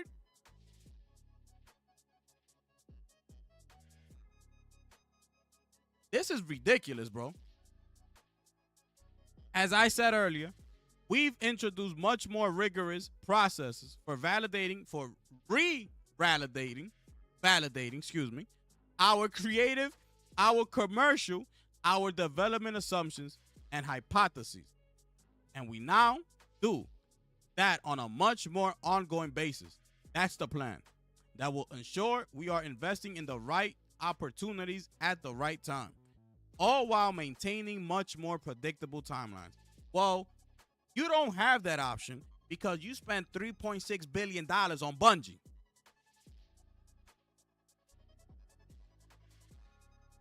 What the hell are we talking about?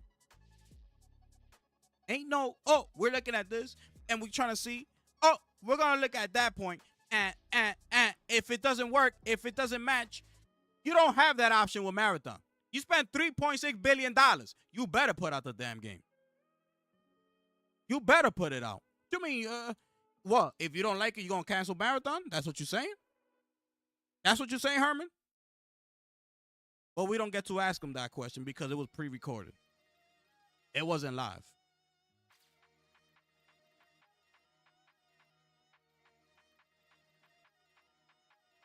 Absolutely disgusting. For Marathon, it's our goal to release a very bold, very innovative, and deeply engaging title. Where is he getting this information from? What is so innovative about this game? What is so deeply engaging about this game? What is so very bold about this game? From what we saw, Marathon is none of these three things that Herman Host said. What the hell he talking about? It's gonna be the first new Bungie title in over a decade. So we're really excited for that release. We're monitoring, we're going through the test cycles, we're monitoring the closed alpha cycle the team has just gone through. We're taking all the lessons learned, we're using the capabilities we've built, and analytics and user testing to understand how audiences are engaging with the title. Some of the feedback, frankly, has been varied, but it's super useful. That's why you do this testing.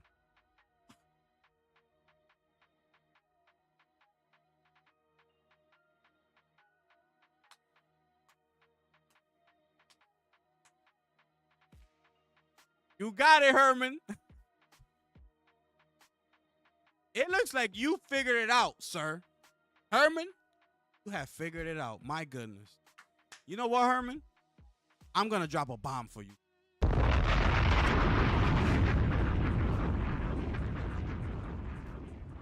Finish him. This guy is smart. This guy know what he's talking about.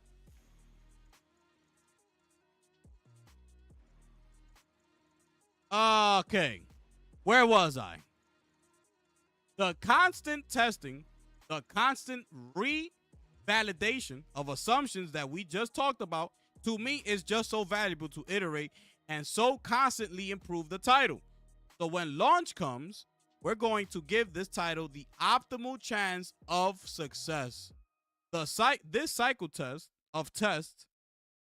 of iterate, test again, that is such a key component of the live service success, both leading up to launch, but also throughout the life of the game.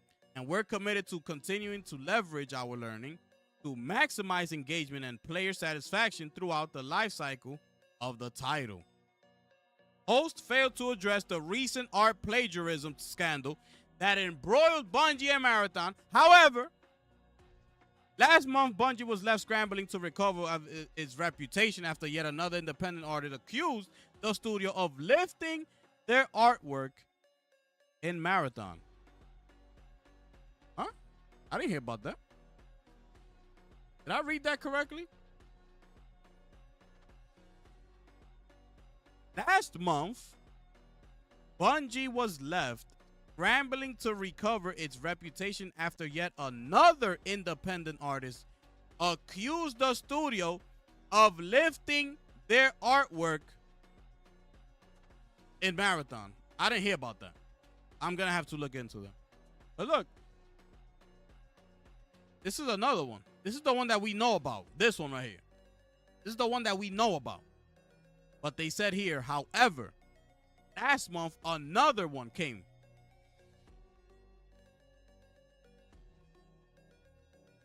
I'm going to look into that. I'm going to look into that. And if I find it, I'm going live.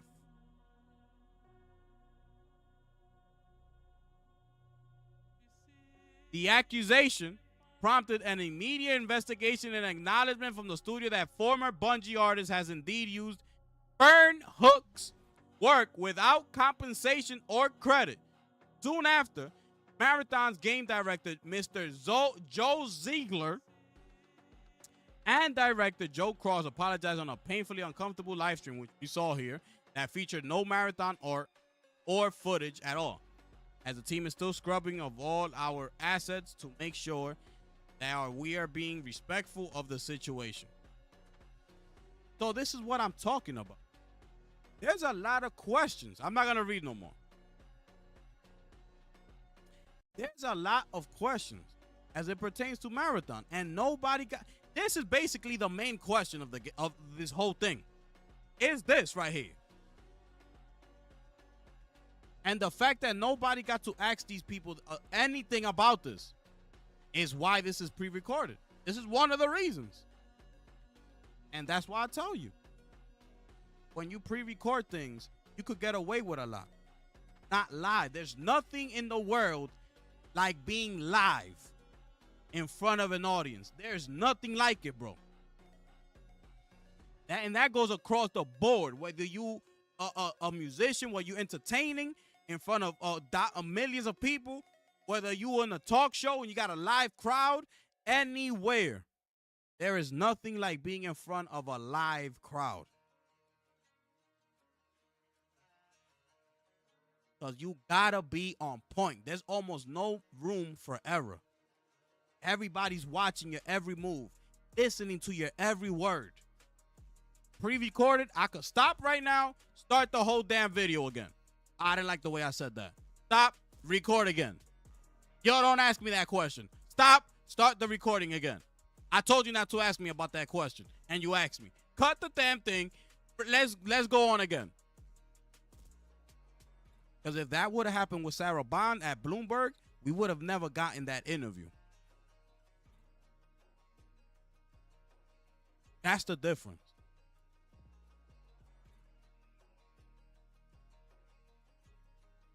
She got put on that hot seat. We would have never gotten that. But since it was live, we have now footage that's going down in history.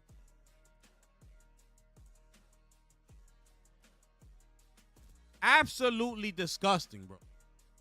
Let me see if I got anything else on this damn topic here. What is this? What is this?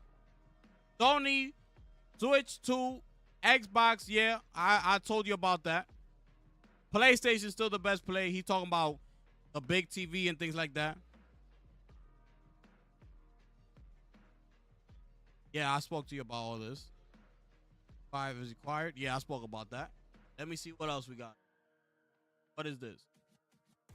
Okay, I spoke about. Yo, shout outs to everybody in the chat. Shout outs to Rudy. Shout outs to my man Molly. Shout outs to Michael. Shout outs to Diana in the building. You understand? And shout outs to YS Gaming and Sports. Salute to you. Salute to everybody in the chat. What's going on? I'm going to get to y'all in a second. Right? I'm going to get to y'all in a second. Okay? But this wraps up everything that I had to say about today's annual meeting with our boy Herman Host and Hideaki Nishino.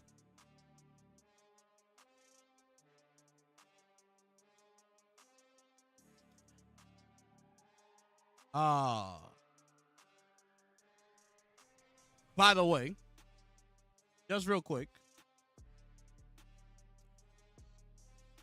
the price of this thing has now leaked, supposedly.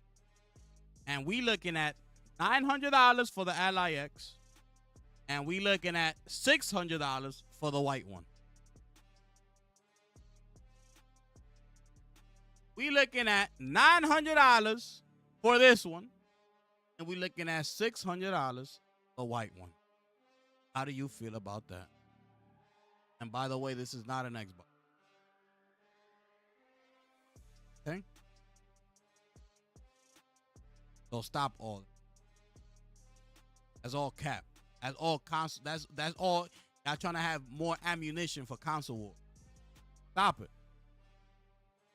It's not an Xbox. Okay? This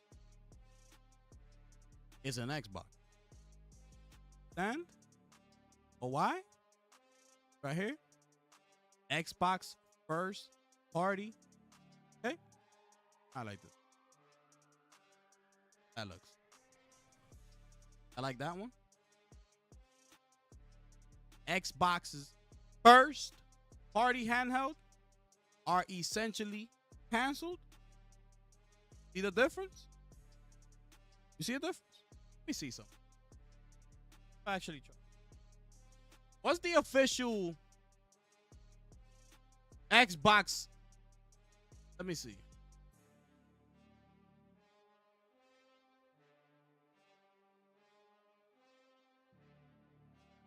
It's too early to focusing on the damn handheld. We gotta wait until we get. Let's wait a little more. And I'm gonna start looking up information. But anyways, this right here that says first party, that's an Xbox. Okay? That's an Xbox. It's canceled. Okay? That's the difference. See right here? It says Asus ROG. It don't say Xbox first part. It don't say Asus ROG Xbox first party Ally X. My goodness. Anyways, y'all let me know how y'all feel. And by the way, Game Pass is looking to be increased very, very soon.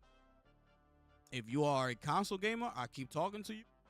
I keep telling you, are you satisfied with that console?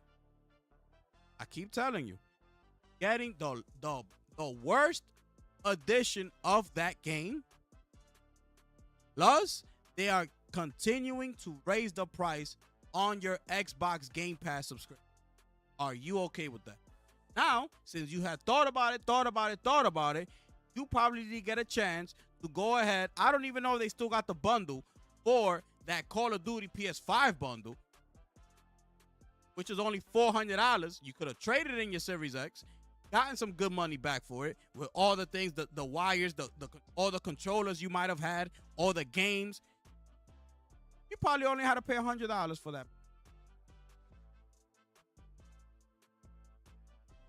But since you didn't, get ready for that price increase going up.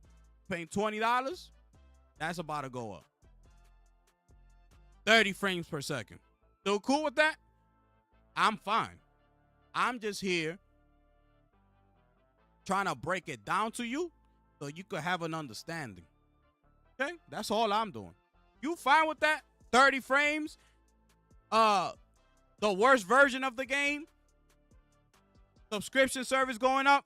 I'm cool too. That's your money, not mine. So I'm cool. I'm just here to break it to you. Okay? Get ready because it's going up. That's what I had on all of this right here today. With the new U.S. Bank Smartly Visa Signature. Damn ads. Let me get to what y'all was saying because I didn't get to read almost nothing at all. Hopefully y'all liked, y'all understood my rant. Okay? Let me see if I can pull up some trailers for y'all. Shout out to all those PlayStation X bots out there that are right now playing Gears of War Reloaded. Shout outs to them. You know? Hope they're having an incredible time. Right? I know it brings them joy to their hearts. Let's drop a bomb for them and hope they're having an amazing time, okay?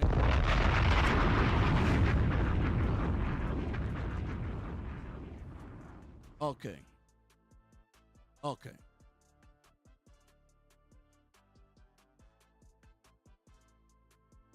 Give me 1 second.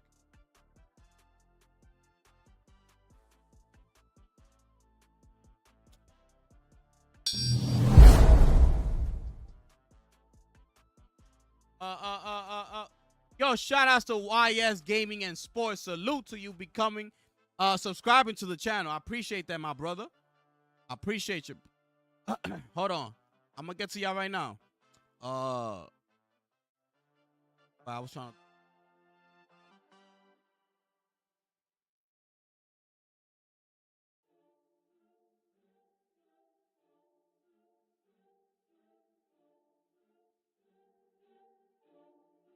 Let's get it, people. Let's get it, people. We good. Yo, YS Gaming and Sports, man. I appreciate the follow, man. Thank you for subscribing to the channel, man. Make sure y'all smash the like button, subscribe to the channel, share out the stream. We do offer memberships. That link that's pinned at the top of the chat. Click that and see what we got here. I was streaming on Twitch, but not no more. Currently, I stopped it because it was just bringing down the quality of my streams, and I don't like that. I look back at some of those live streams and some of the gameplay, during the time that I was doing Twitch, and it was looking kind of off. It was looking kind of ugly. And ever since I took it off, it's back to what I'm used to seeing, like good quality. So, smash the like button. 42% said no. Damn haters up there.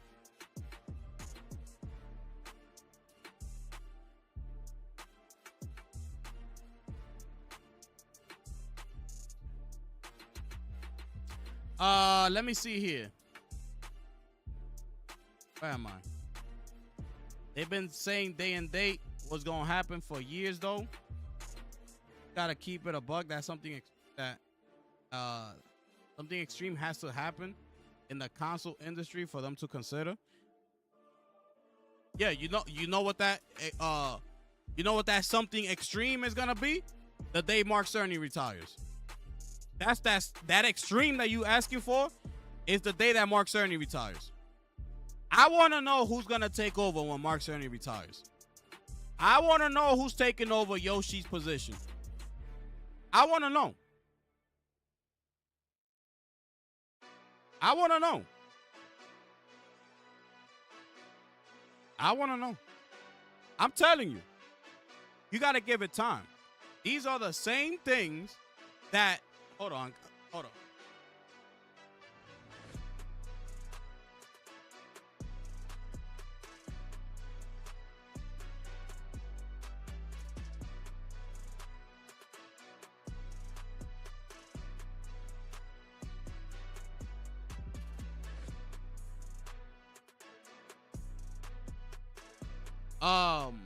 I want to know who's taking those positions. That extreme that you're asking for is the day that Mark Cerny retires. They ain't never going to find a replacement for Mark Cerny. And when that day happens, when that day comes, we will see. Because this very well might be Mark Cerny's last console. This PlayStation 6 might be it. This might be it, yo. I'm just saying. I'm telling you need to start that the short-term TikTok content. Yeah, is that, bro? Honestly, I don't got time to be handling 2 different platforms, and I don't know, bro. And I'll tell you something. I'm gonna tell y'all something a little bit later on. Not in today's stream. I'll let y'all know in the Discord. Cause I'm about to make some changes. So I'll let y'all know in the Discord. But I appreciate you, my brother. If I had that energy for it, I would have definitely done it. But it's just too much, bro. And being that I do this on my own, like I gotta do everything, like that'll be me doing TikTok. That'll be me doing YouTube, doing research for articles, looking up information, getting games, streaming video games, like creating my thumbnails. Like back then, I used to do different type of thumbnails. Now I just found one. I put my picture. I put the title. I put what I'm talking about, and that's it. Like I don't change it no more because I don't have the time anymore or the energy to continue looking for new thumbnail idea. Like I just don't got it, So it's a lot.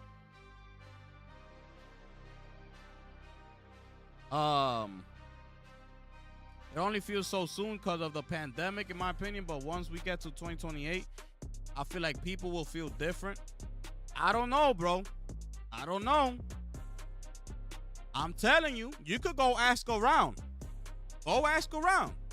Be like, yo, if it comes out 2028 do you feel like you've gotten enough out of your PlayStation 5? Would you be okay with moving on to the PS6 in the year 2028? And you're going to see. That's all you got to do. Go ask and tell them to be real about it. No fanboy talk, no nothing. Honest opinion. Do you feel like you will be able to move on and feel like you got your money's worth from that PlayStation 5? And you see what you're going to get.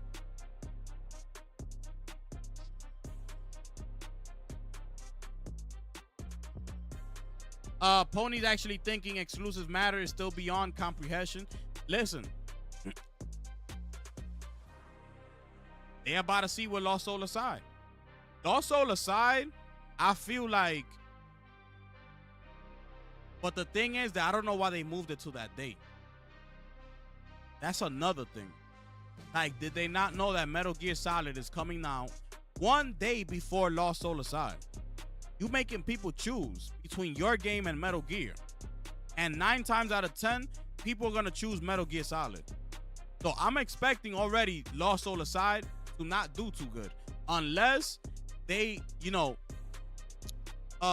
East market just goes nuts with buying that game. Unless they go nuts, I don't know what's going to happen with that game. But that could have been a very strong message sent over to PlayStation telling them, you got to put these games day and date. Because look at Lost Soul aside. Look at Helldivers 2, what it did. So, look at recently Stellar Blade. Look at what that's doing. So, but I understand at the same time. Because if they only focus on the console, then it's like what he said, right? It's bringing the best quality. It's being able to, only focus on one system and create the best port as possible. That's why those games come day one so clean. It's because of that. But they got Nixes now to help them with all that, with the porting and all that. So we don't really know, because Nixes has been doing a phenomenal job with the porting games to PC. So maybe they could help out with coming with games to different ports to PC and PlayStation at the same time. We don't know, bro. I'm telling you. PS6 could be Mark Cerny's last hurrah. Shout outs to Mark Cerny, man. Unbelievable. It's not Mark Cerny's job to bring us the games. He did his job. You understand? He saw that games were more demanding. What he do? He come out with a pro. It's not his fault that these games ain't coming out.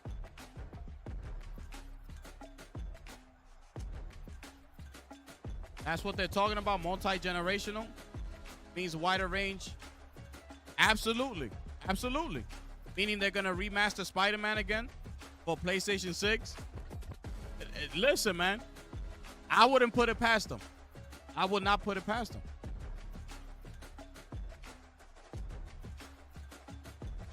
Where's the Spider-Man DLC? That ain't coming.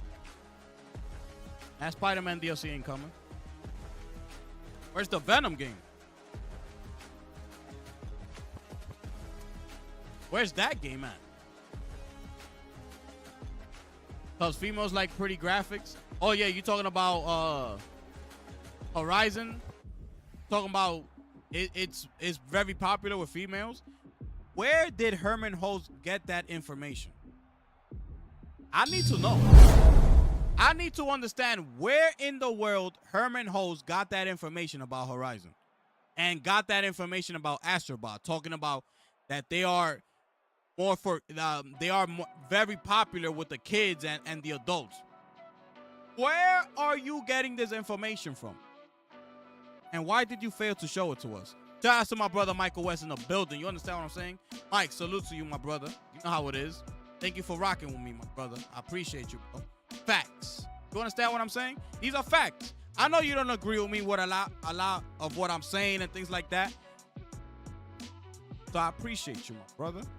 You understand what I'm saying? I still can't believe they canceled 2 huge IP, Wonder Woman and Black Panther in the same year. Facts. These are facts. Finish him. Those games would have been incredible, I believe. The fact that we're not getting them anymore, absolutely disgusting.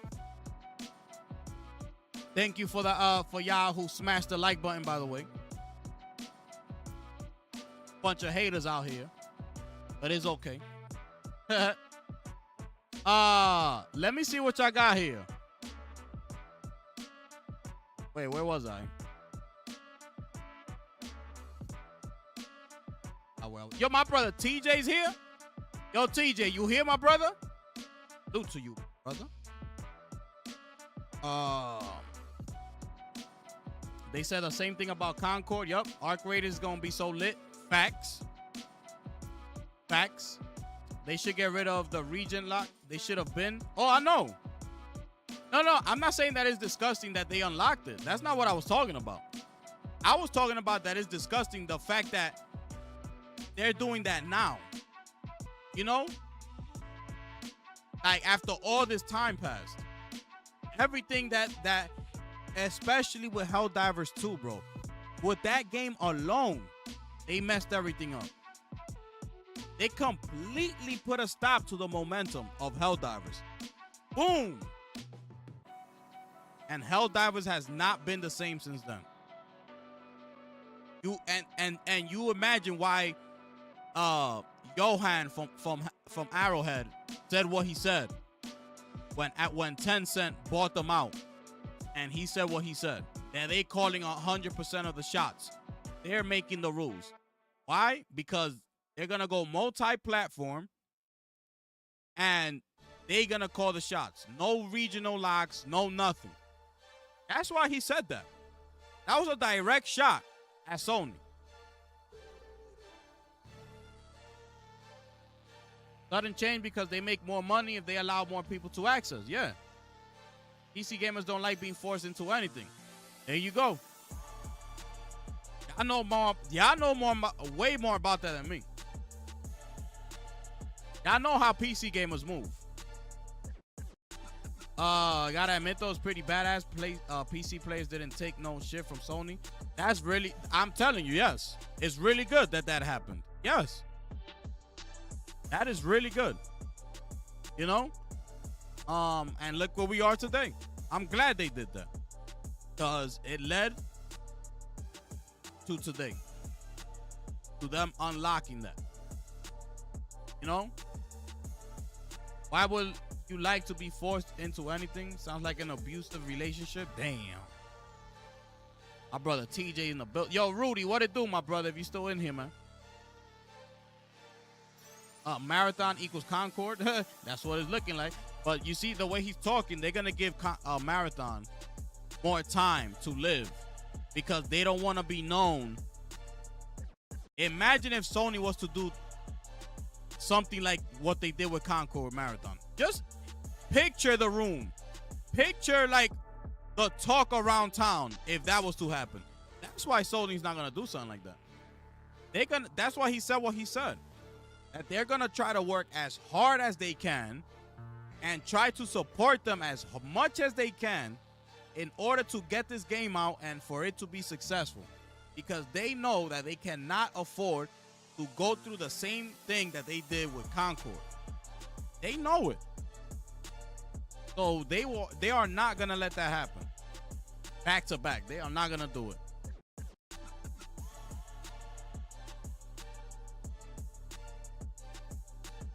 But y'all been saying day and date for yo, Molly's crazy, yo. I'm getting to the to the recent chats, y'all. My bad. I'm just reading through all this. Y'all gotta let that go. Ruben, if exclusives don't matter, explain the Switch 2. Damn. Gifting, they don't reveal games at earnings call. Now, I know they don't, but that's why I'm calling. or showcase, not giving it to us. That's the exact reason why I'm calling for a showcase. You see what I'm saying? Because I want all those questions answered. That's why.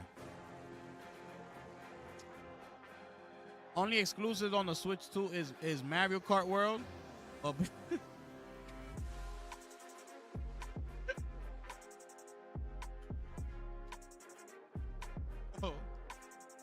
oh man, yo, y'all crazy. But see, has the console already been hacked? I wouldn't be surprised if Switch emulators in the truly have no. Donkey Kong, Kirby, Splatoon. Counting emulation as not having it. PC gamers have the worst talking point. I think it's gonna be the last console I'll buy from Sony. Yeah? I don't know, man. I can't do it as long as if those first party studios are still coming to console only. I don't know if I could do it, bro. I don't know if I could do it.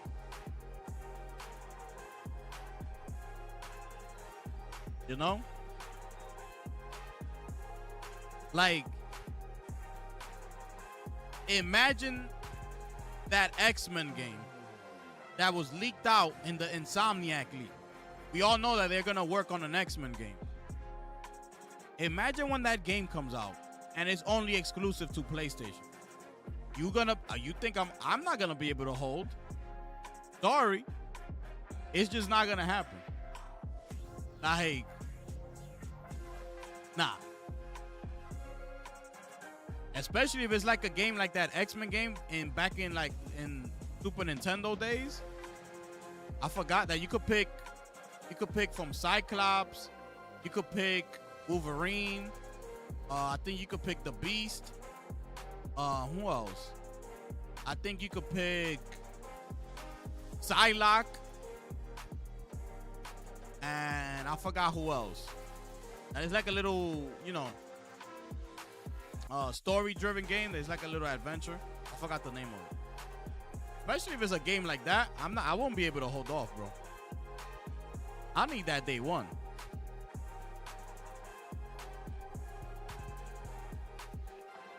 Let me see what's the name.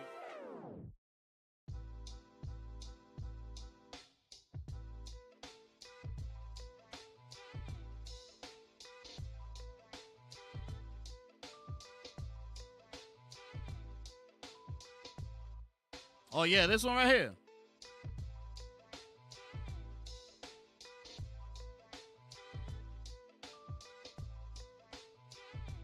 What's the name of this game? This one right here, bro. I won't be able to hold off. I'm gonna need that ASAP.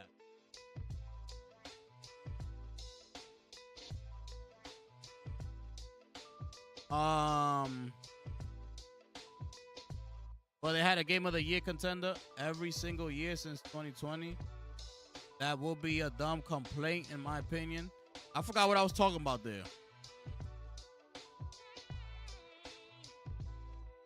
All Xbox fell right in line and are prepared to go ahead first into PC gaming with a $1,000 handheld. Until they buy it, that's all cap from them. Until I actually see all of them buy. But you know what it is? You're going to see the content creators buy it. Because they're going to want to show it off on their channel. Well, I'm talking about the numbers. Like when they release sales numbers for them, it's going to show.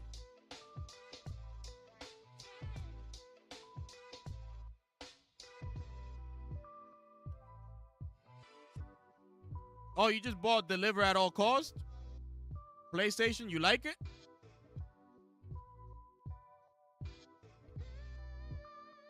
Why, yes, gaming in the building. Yes, sir.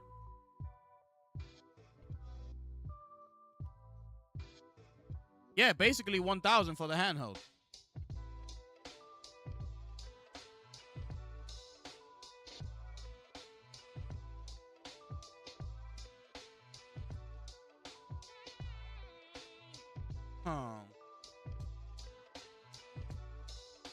Where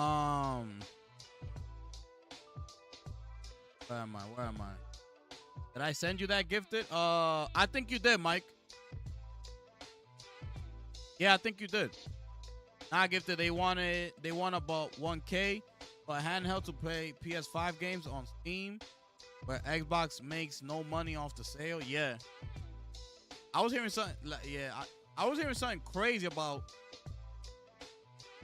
like, when they was talking about, like, oh, you're gonna have all your games one area, that you don't have to go into different applications and stuff like that.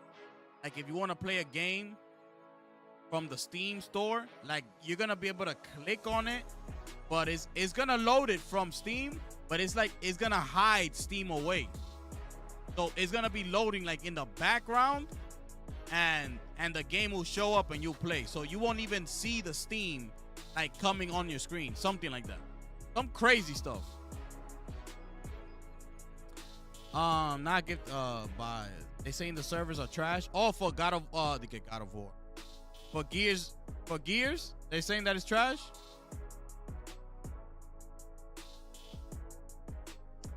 Marty, does it not matter to? Cause okay, yeah, talking to you.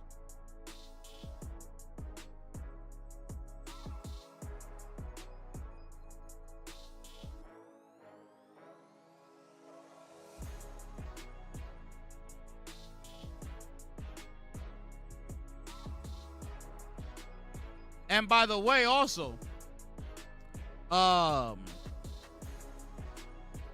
another reason why Stellar Blade is doing very good is because of the specs too. Right? Nobody talking about this. Nobody's talking about this.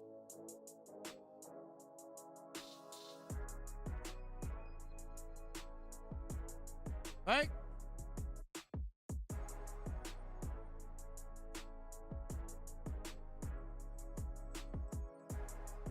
Where did it go? Another reason why it's doing very good is because of this. Because you see here, you don't need a very powerful GPU to run the game. Okay?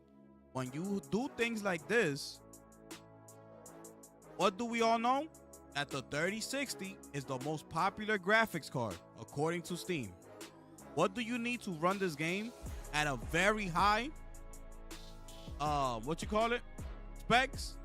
A 3080. But most people won't need that. This is at 4K 60. Most people are fine with 2K 60. What you need for 2K 60? You need a 2070 Super. There it is. So what that's telling everybody in the PC world, my computer's good enough for this game to run it at high settings. I'm buying it.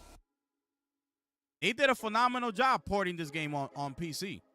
And by the way, that wasn't PlayStation that ported the game over. That was Shift Up. Shift Up took care of the porting to PC. By the way. So shout outs to Shift Up. But that's another reason why Stellar Blade's been doing so good on PC as well.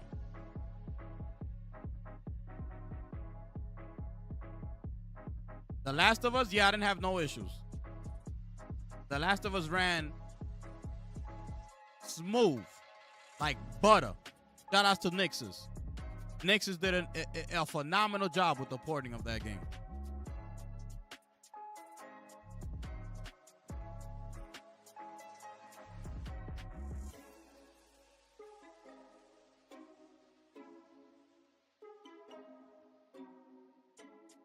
Mike, where you at, Mike?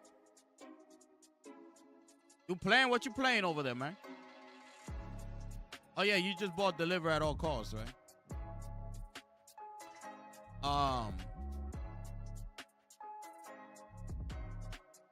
The game has the Nouveau.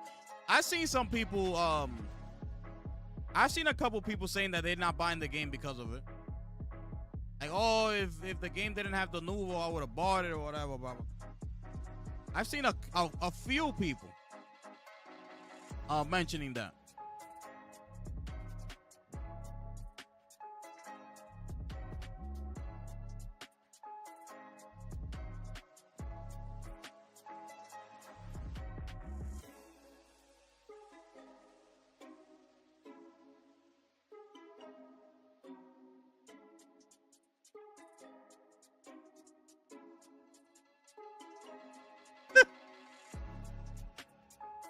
Yo, y'all crazy, man.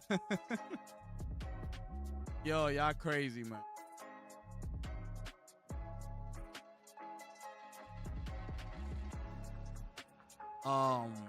But yeah, that's another reason that the game is so successful.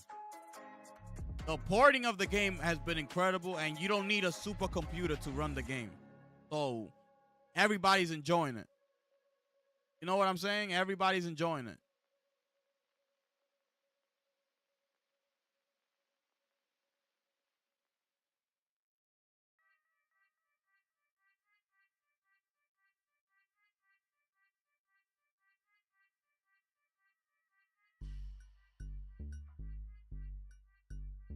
Big.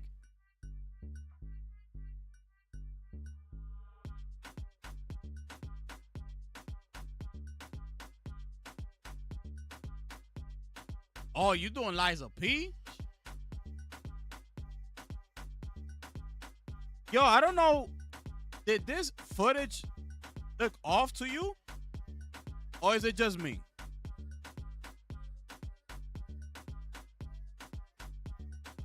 The graphics like look kind of off or something for some reason.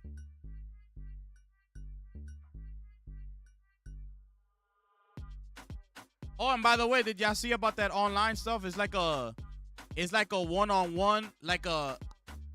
Have y'all played a Call of Duty prop hunt? It's gonna be like that, something. A lot of people were disappointed.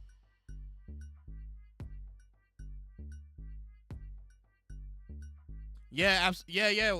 With about the Unreal Engine 4, yeah. That's why it's so good. Am I getting the ROG Ally? Absolutely not. I don't got that type of money to just be buying it just to show it off. Absolutely not. Metal Gear Solid Delta looks off. In that last trailer that we saw, it was looking kind of off, bro. I'm like, bro, what is that?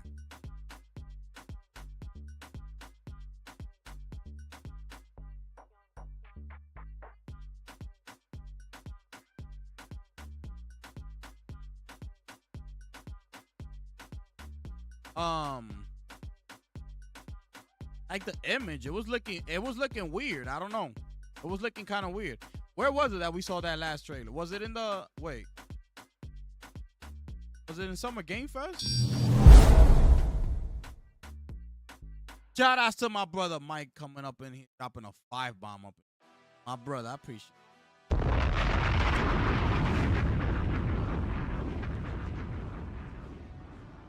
Appreciate you, my brother. Should have bought Eyes of P instead of Mind's Eye. Damn.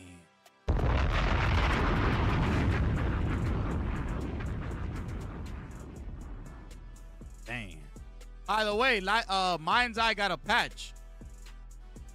Let me see if mine's my game updated. Let me see. Mind's Eye is up to date. Did it update on its own?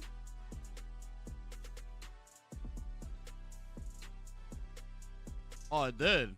Completed today at 8:36 in the morning. So yeah, it downloaded the patch. Yo, I appreciate that though, my brother.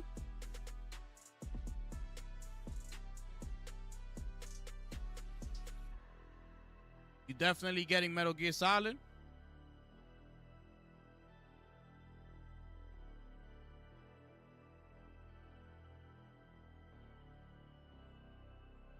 Yeah, you don't try. That's what I was saying about the whole traveling stuff. Like, bro, handhelds really depend on your lifestyle, bro. Like, it really does. So that's why they don't sell as much. It's because of that. Nintendo Switches sell because even if it's for kids, so even if you go out, you taking your handheld with you. If you're going out with your parents to eat dinner, if you're going out somewhere, whatever, and you're in the car ride, what you doing? You're in the back seat, you're playing your Switches. That's the only handheld that sells, and it's because of that. But if you're an adult, think about it now. Now put yourself in the parent shoes. You going out, you gotta be the one driving. You don't got time to be on your handheld. When you're going out, let's say you at dinner, the kids take out their Switches and be playing. You and your wife, y'all talking. You're not taking out your ROG handheld at dinner. You're not doing that. Maybe after dinner, y'all go and get some ice cream. Are you gonna be taking out your handheld while you eating ice cream with your family, things like that? No, but your kid might. When y'all done, you driving home. You get to the house. While you're driving home, your kids are in the back and they still playing the Switch. You get home. You finally get home. What happens? Everybody know we had a great time. And you sit down and you turn on your console, your PlayStation, or whatever it is that you play. Here is where I'm going to play. You see what I'm saying? Like, it really depends on your lifestyle, bro. You travel for work, it might work for you. Traveling for work, you got to be stuck in hotel rooms, bored. It works. You know what I'm saying? So it really comes down to your lifestyle, bro. And that's why I said that the Portal is so good because of the price. Only being $199. Like I said before, if y'all trying to if you want to chill with the family in the living room, but you want to be playing, you could do that. You only spend $199 on it. It's a handheld. It goes hand in hand with the console. It's nothing. But to drop $900, you better be using that handheld a lot. A lot. You better be using it. That's the difference.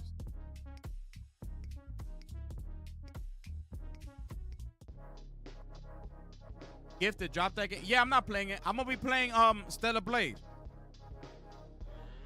I copped out on Stellar Blade. I'm gonna play that tomorrow. I'll play that tomorrow. Facts. Yeah, Mind's Eye, I'm not touching that game for a while. I'm not coming back to Mind's Eye for a while. Because after what that did to my computer, I should delete the damn game.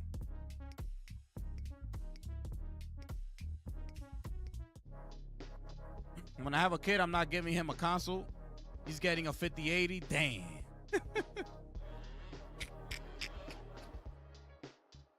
Poor kid.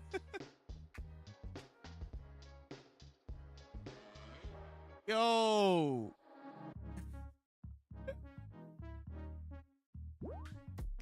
Y'all crazy, man. Y'all crazy. Let me see. I could show y'all the images that was dropped today. The call. Shout out to Zuby Tech, man.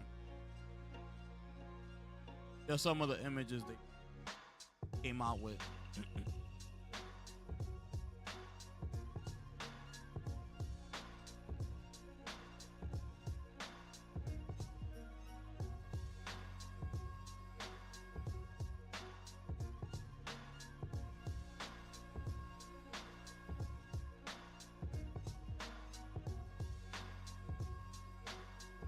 Bro, I can't wait for that Black Myth Wukong DLC. Yeah, I cannot wait, bro. I hope y'all got my drift today in my rant, bro. I know y'all don't agree with me with everything, but I gotta speak up and I gotta say how I feel, bro. Like that's how I truly feel. Like it doesn't automatically, if you criticizing something, like when it's just like like a sport, like a basketball team, right? Whatever team you're a fan of, let's say the Knicks, you're just not gonna be supporting everything they do if they suck. Oh no. They suck because they haven't gotten in rhythm yet. No. They won one game out of the last 15 games. They suck. You got to call them out. Or they've won 10 games in a row. You're like, yo. And now all of a sudden, after those 10 games, they start losing. The next 10 games, they're 1-9. You're going to be like, yo, what's going on? You got to call. You can't just be like, they're 1-9. You know why? Because of this. But it's okay. No. They got to get it together. They got to get to the root of the problem. What's going on? Where the hell's Corey Barlog at? That's all I want to know. We got a 30th anniversary. We ain't get no showcase. Nothing to represent the gamers out there. What they do, they make you spend more money on the 30th anniversary instead of celebrating you. Yo, we doing you a showcase, by the way. It's the 30 years. We got a lot of people retiring within the business. You know, people that paved the way for us. People that grew PlayStation to what it is today. You know, we want to do something special. We bringing y'all the 30th anniversary showcase. One time for the last hurrah, we going to have Sean Layden up in there. we going to have Mark Cerny. we going to have Yoshi. we going to have Ted Price. we going to bring everybody who's contributed to the success. Like, bro, these are things that you need to hear. Okay? These are things that companies need to do. But they don't do none of that. What they do, they come out with a bundle for your ass to buy. Spend more money, 30th anniversary. Here you go. You're welcome.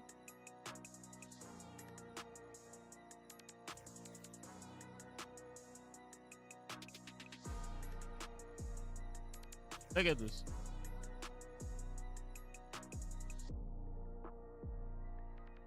This generation, we got Housemark, we got Insomniac, we got Asobi.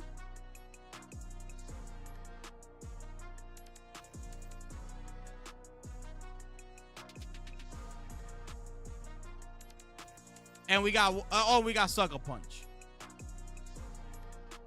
Santa Monica is split in two. Where Cory Barlog at? Where Fire Sprite at? San Diego, I told you I was supposed to be working on a game where that game at? Haven, LFG, Bungie, Dark Outlaw, Media Molecule, Bluepoint, Gorilla with that MMO game. Where they at? Bend, Polyphony, we already know, right? And look, they got the nerve to put an Arrowhead on.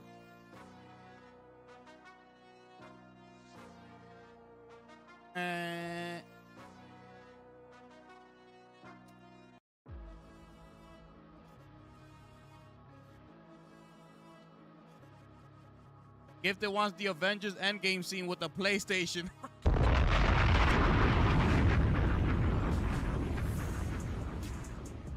Finish him. Oh, man. That's exactly what I want. Because I know they're capable of giving us that. That's why. I know the greatness that comes with these studios right here in front of our faces, in front of our eyes.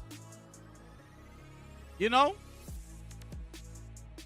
Put on a showcase. 30th anniversary. That's all we wanted. You know, that's all we wanted. It's okay. Come out and talk. If you're not ready for Wolverine, bring it in the showcase. Be like, listen, y'all know what happened internally. They're working hard. Let's give them some time. Oh, we're right there with you. We're going to be like, yup. We gonna give him some time. Because we saw what happened with the leaks. We with you, Insomniac. You already gave us 3 games. You could chill. Where Corey at, though? He's on stage or he's not there yet? Oh, he's on his way over here. He's in the cab? Where he at? Where the hell is this man at? He's even late to the showcase? I mean, Herman, do you have any authority over there? What is it that you exactly do, Herman? What? Did you talk to Neil Druckmann about The Last of Us Season 2? You spoke to him about that? You like that? Or nah? Did he tell you before Season 2 was a success that Last of Us 3 wasn't happening? And now all of a sudden he's thinking about it? He told you that, Herman, or no? Well,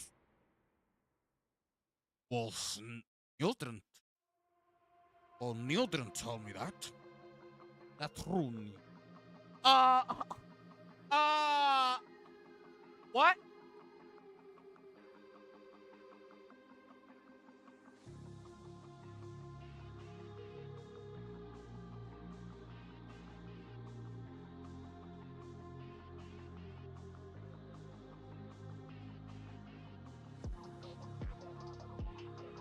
Insomniac fumbled. Insomniac been carrying PlayStation. Ooh, wee. Oh, would this be? Oh my goodness! You will see a whole different side of me if Insomniac wasn't around. Cause we really wouldn't have gotten nothing out of PlayStation. Ooh, these people are so lucky that Insomniac is around and did what they did. And the nerve of PlayStation to not showcase them in that image that I showed y'all earlier with Ratchet and Clank Rift Apart. Absolutely disgusting. Nasty work.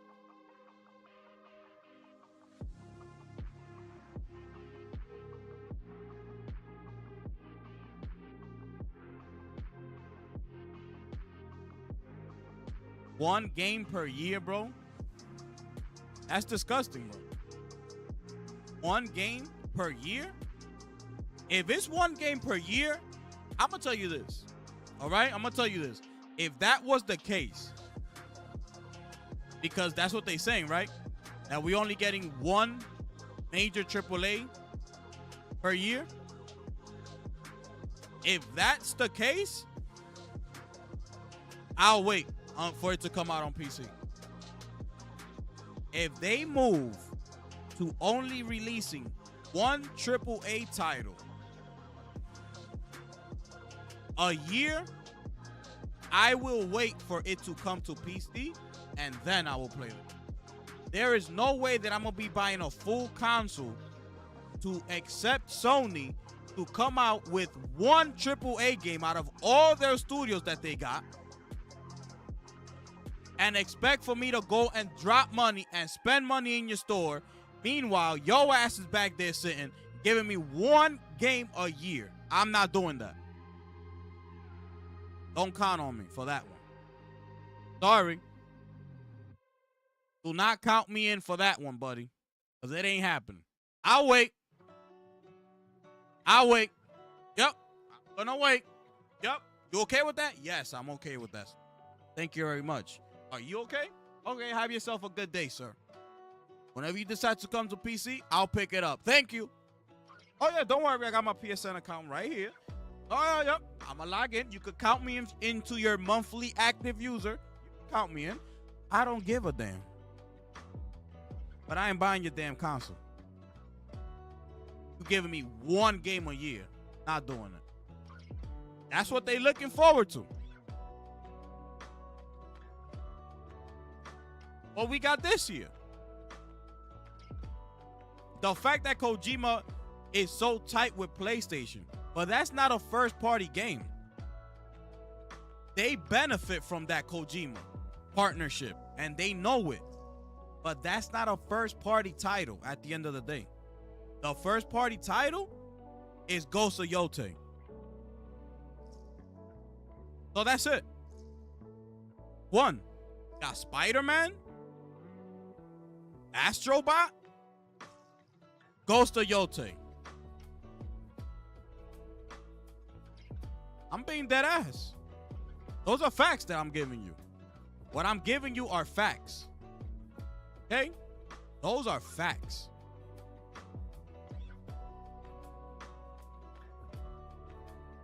They left their source code unprotected? Damn. That's nasty work.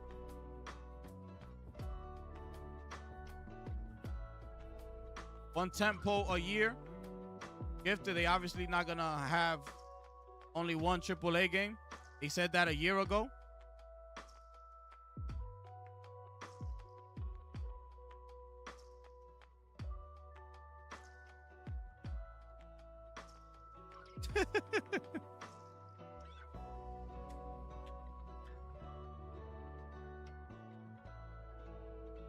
Oh man.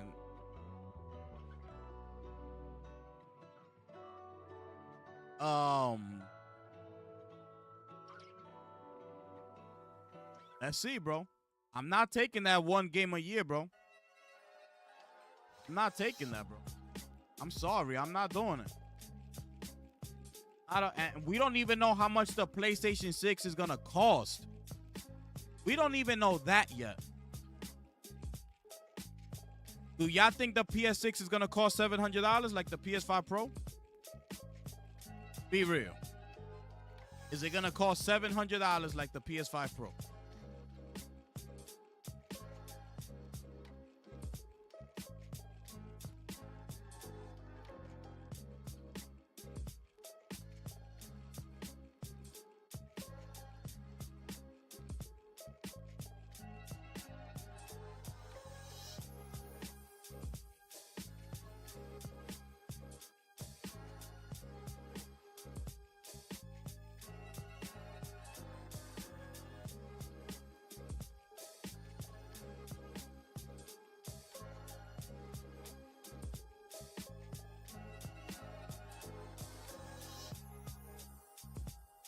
Yeah, this is what Jack Move said. Me holding PlayStation accountable has people thinking I'm an Xbox fan, even though I've never owned an Xbox. Gaming is the only medium where criticizing something you like is met with mental, you know what.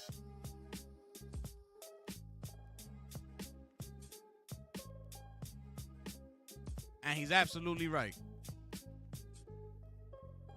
100%.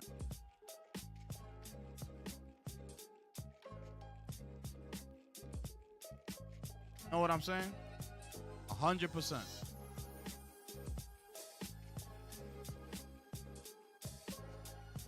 You just treat them like the Xbox treated Xbox. That's why Xbox is where they are today.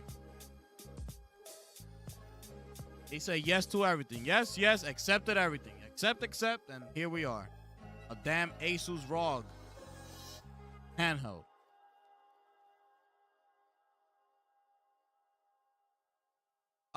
Wait. So wait. Y'all think... Wait.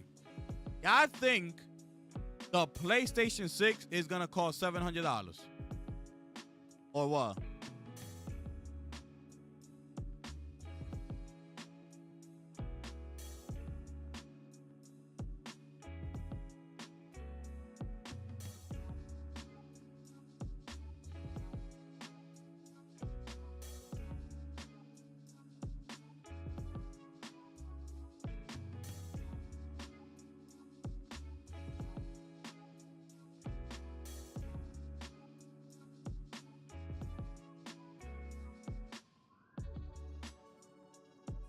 And that whole $700 to $800 range, okay.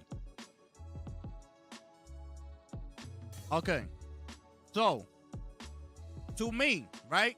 Because I got to speak about me. I'm not talking about nobody else, okay? I'm talking about my situation, how I'm living, right? So, I have a PC, right? That's capable enough of running games at a high level, right? Now you're going to tell me that for me, it's going to be worth spending $800 on the PlayStation 6. So PlayStation can give me one game a year. You think that's for me? I'm talking about me.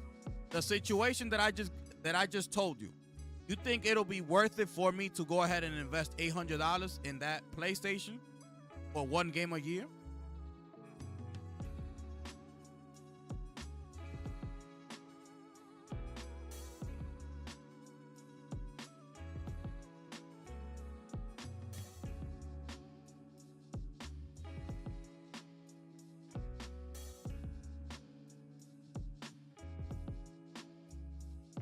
Like, what you think?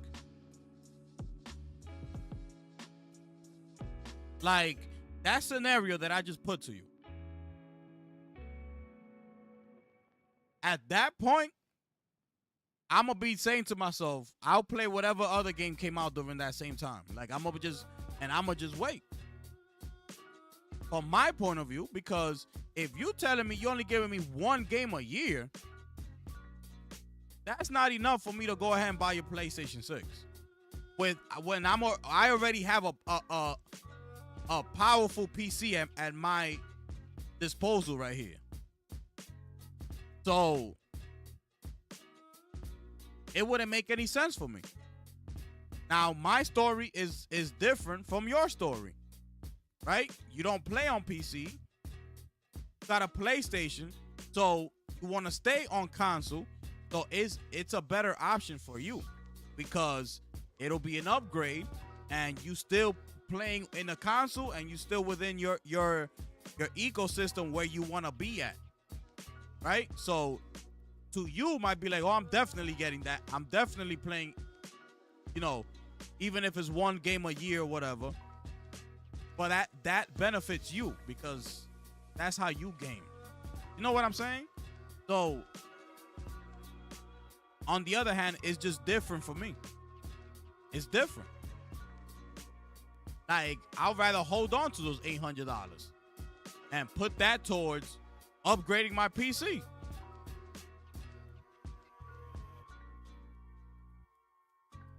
By the time that comes out, a PlayStation 6, who knows what graphics card we're gonna be at. I'd rather just put that $800 towards a new graphics card, upgrading my PC. At that point, if you're only giving me one game a year, know what I'm saying? So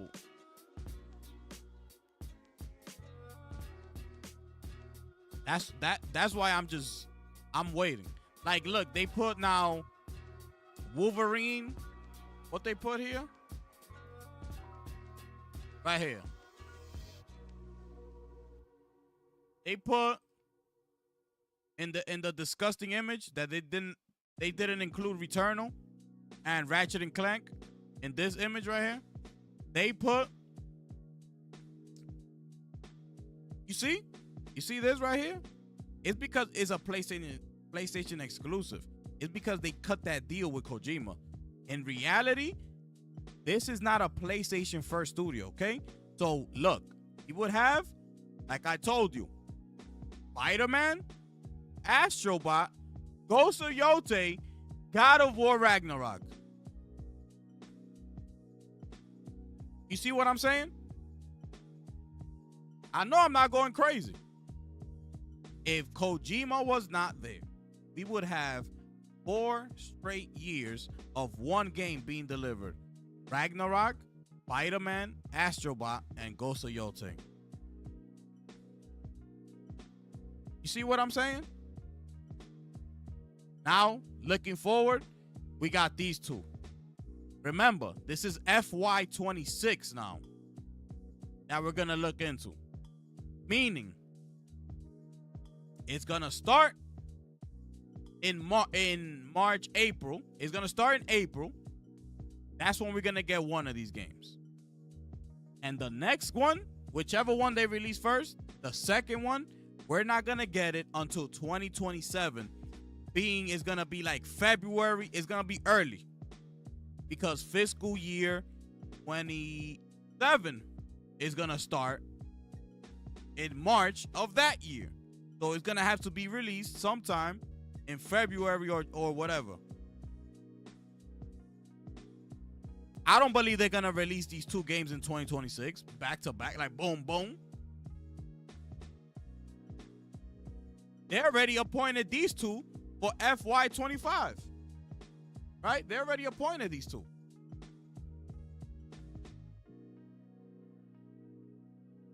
If they appoint one of these before March, that means they will now have 3 games in FY25 and 1 game. Well, they don't even put Saros here. What the hell's going on here? I need a showcase. This is why I need a showcase, bro. I need a showcase. This is why I'm so confused. Like, what the hell's going on? I need a showcase. I try to make sense of something, and then I get stuck, and it's like, I need a showcase.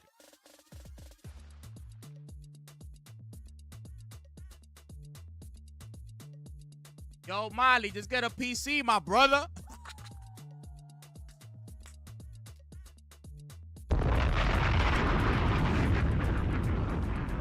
Yo, shout outs to Molly, man.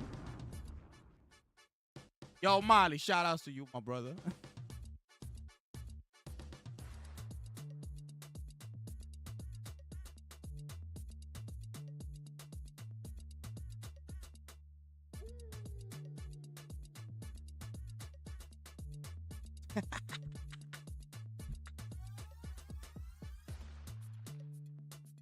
Yo, you could just treat your piece like Doc does. Plug it to your TV and put it on big picture mode, and you straight, my brother. Stuff a little wireless keyboard, a little wireless mouse that fits right under your couch. Whoop! You in there. You in there.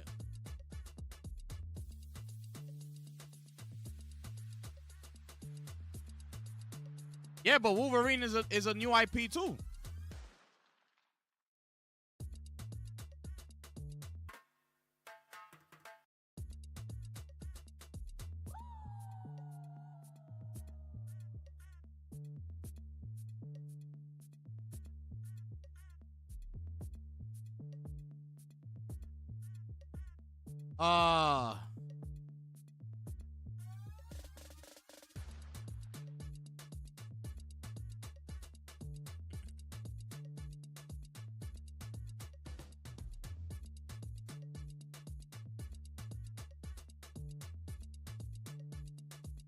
Crashed every 10 minutes.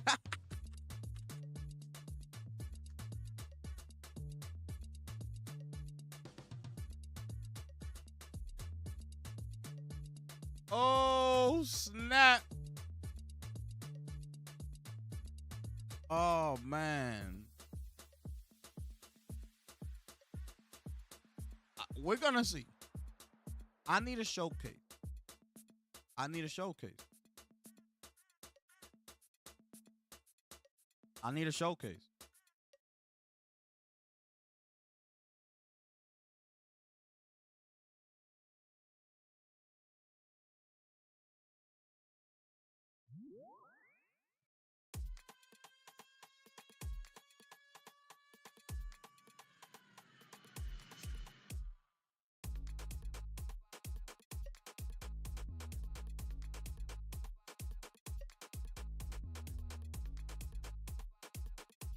Oh, man. Let me see what else I got here. Have y'all tried the altars? Oh, okay, y'all don't got Game Pass, right?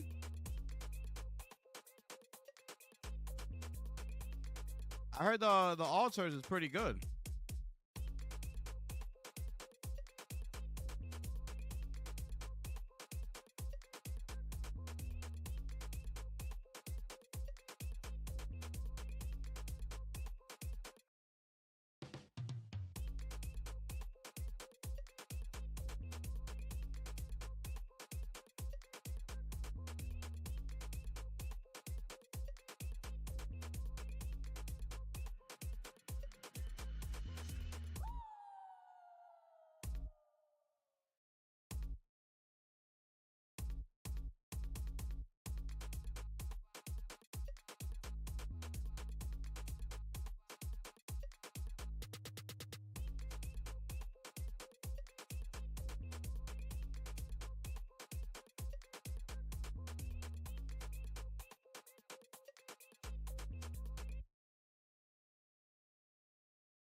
Yo, what you playing, Molly? You not playing nothing?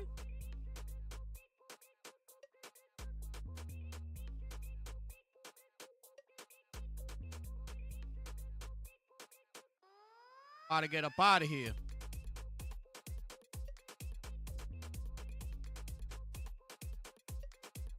Tomorrow, I'm gonna be doing some Stellar Blade. I refuse to go back to Mind's Eye after what it did to my PC. I refuse to go back to that game right now. I'm gonna be doing some Stellar Blade.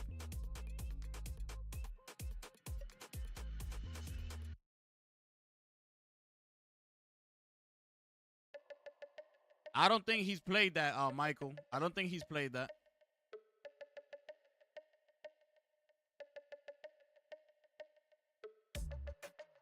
Well, what game you trying to get into? Or you just looking for one? You looking for a specific game? Or you waiting for this right here?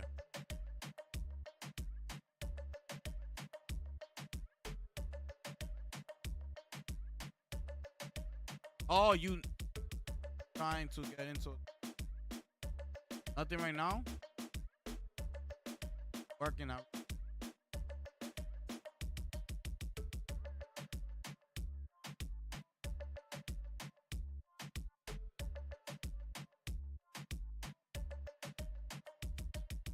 Wait, what game you looking?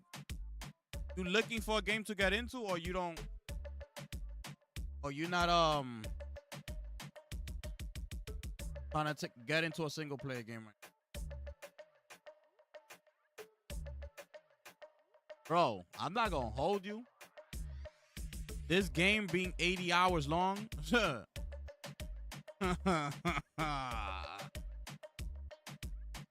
Bro.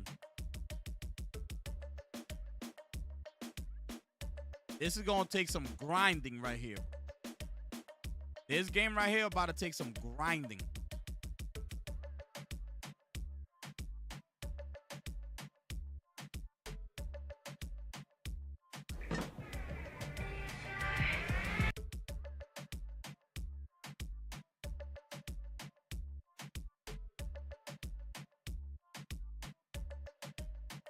Nah, I haven't been the first one either. But yeah, bro, this game is 80 hours long, bro. You ready for that? Ready for that? 80 horas.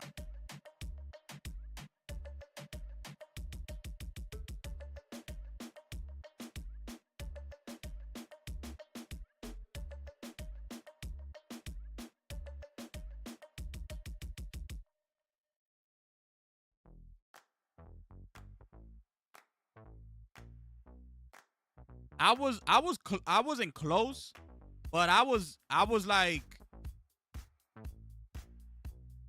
almost halfway. And I told y'all at that point, that's when I was moving. I was literally moving to another state. So once I moved and all that stuff, like it just got hard to get back into the game. I forgot what mission I was in, like what I was supposed to be doing, and I lost the flow of it, and I just like, whoop, I just stopped, and I never went back to it. I tried to go back at one point, and I didn't know what I was supposed to be doing, and I lost interest. Nah, I'm not doing it.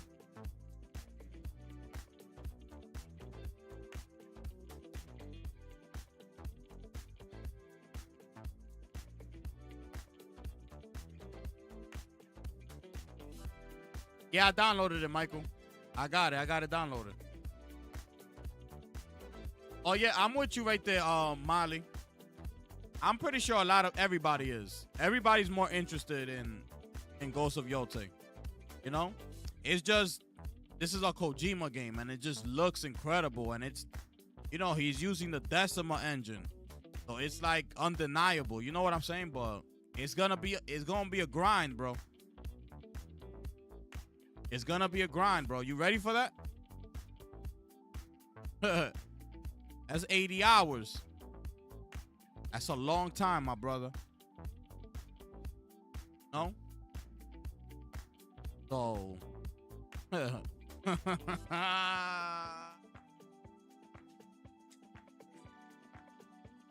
Not gonna hold you. 80 hours is looking kind of scary.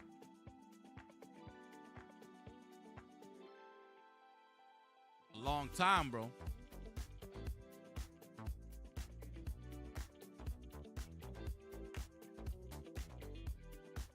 Oh, for people who work and 80 hours is a long time, bro.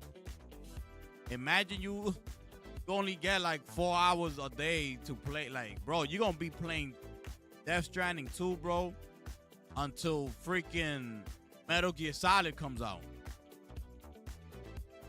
Maybe even longer than that. Maybe up until Ghost of Yotek comes out.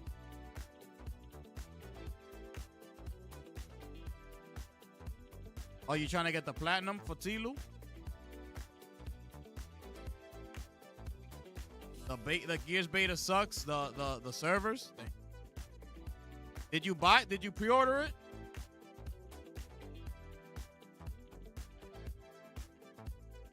Did you ever own a Xbox or no?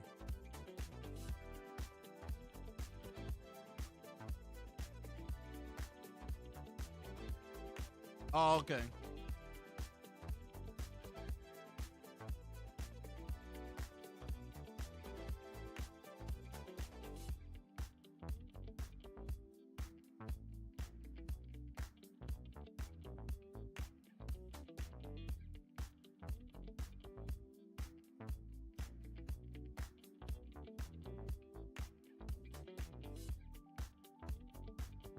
PS5 only?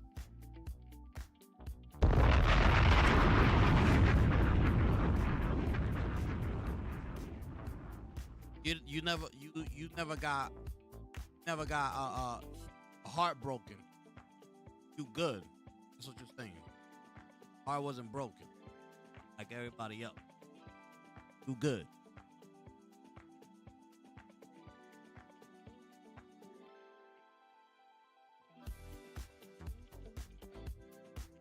Phil Spencer didn't break your heart. Phil Spencer didn't break your heart. He didn't break my heart. I don't come from them days. Know what I'm saying? I'm chilling. I don't got no beef with Xbox. I really don't.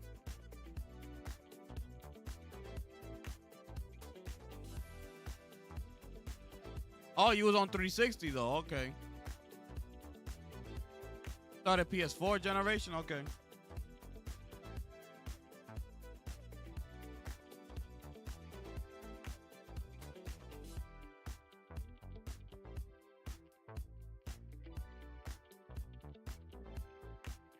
I never had no issue. I never got no issue with Xbox. It was just up until recently. I was like, what? When I kept hearing Xbox is better than PlayStation. I'm like, that's what got my head turning. I'm like, what? Who's saying these things? Where? It just took off. I was like, oh, okay. Think they better than PlayStation? Hold on, because I'm going to have a couple facts for y'all. And it just took off from there.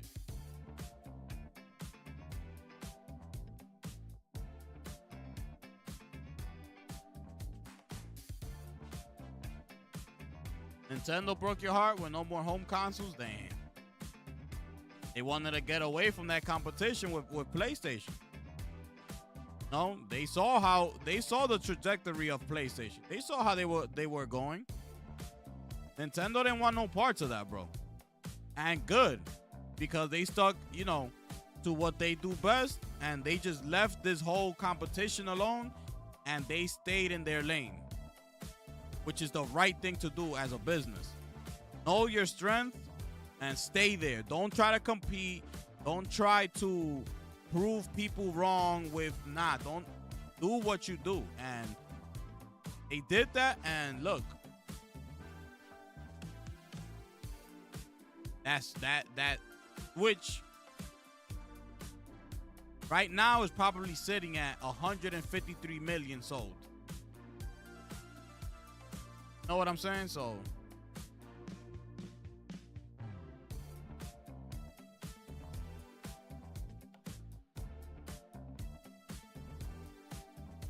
exactly. My PlayStation's breaking your heart right now.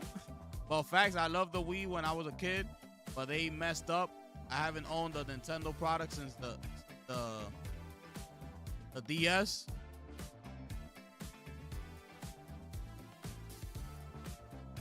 That's what you see what I'm saying? Like I'm going through it right now with PlayStation. Like I'm going through it. You know what I'm saying? Like it's like I know how great they could be. Like I know how great they are. But yeah. I know everything don't last forever. So don't know. They might be seeing all the success. These people out here praising the success. Like these people can't get a rude awakening. Like most definitely can.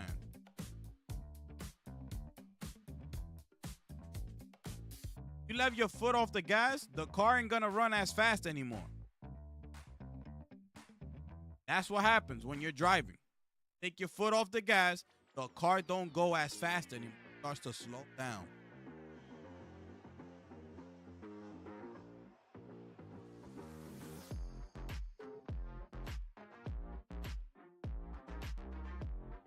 But yeah, man, I'm gonna get up out of here, man. 3 hours. Hopefully I catch y'all tomorrow, man. I'm gonna be doing some gameplays.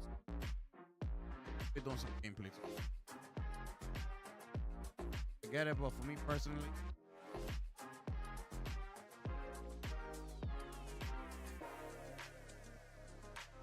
oh no, I'm with you. You know, that's why I've been praising them this whole time. So I'm with you on that. Like that's what I've been praising them for this whole time.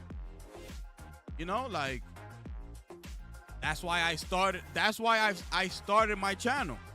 You know what I'm saying? Is like praising them for everything that they've accomplished so far. You know what I'm saying? But now I gotta look forward to the second half, and the vision is not clear at all. I don't know. Like I want to showcase. I want to see. So look at this damn game. My goodness. Mind's Eye Director's Cut. What the hell does that mean? Whatever. I'm not getting into that right now because I could go on another rant, and I'm not going to do that. So shout out to everybody who pulled up today, man. Shout Michael, Miley, Ruben, everybody else who pulled up, man. Those of y'all who keep the chat alive, man, I appreciate y'all, man. Thank y'all for rocking with me. Even though I'll be going on my rants, you know what I'm saying? But, you know, y'all still here, so it means a lot. So thank y'all so much. Those of y'all who smashed the like button, thank y'all so much. Tomorrow, we're going to be doing some Stellar Blade gameplay, so hopefully I pull up to see what's up.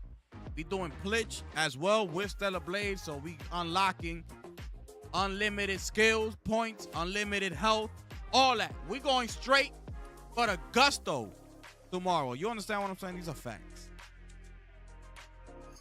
Shout out to my brother Hip Hop for the connect. You understand what I'm saying? Appreciate y'all, man. Thank y'all so much, man. With that being said, ladies and gentlemen, it is your boy, the gifted one here. And I'm going to catch y'all next one. I'm gone.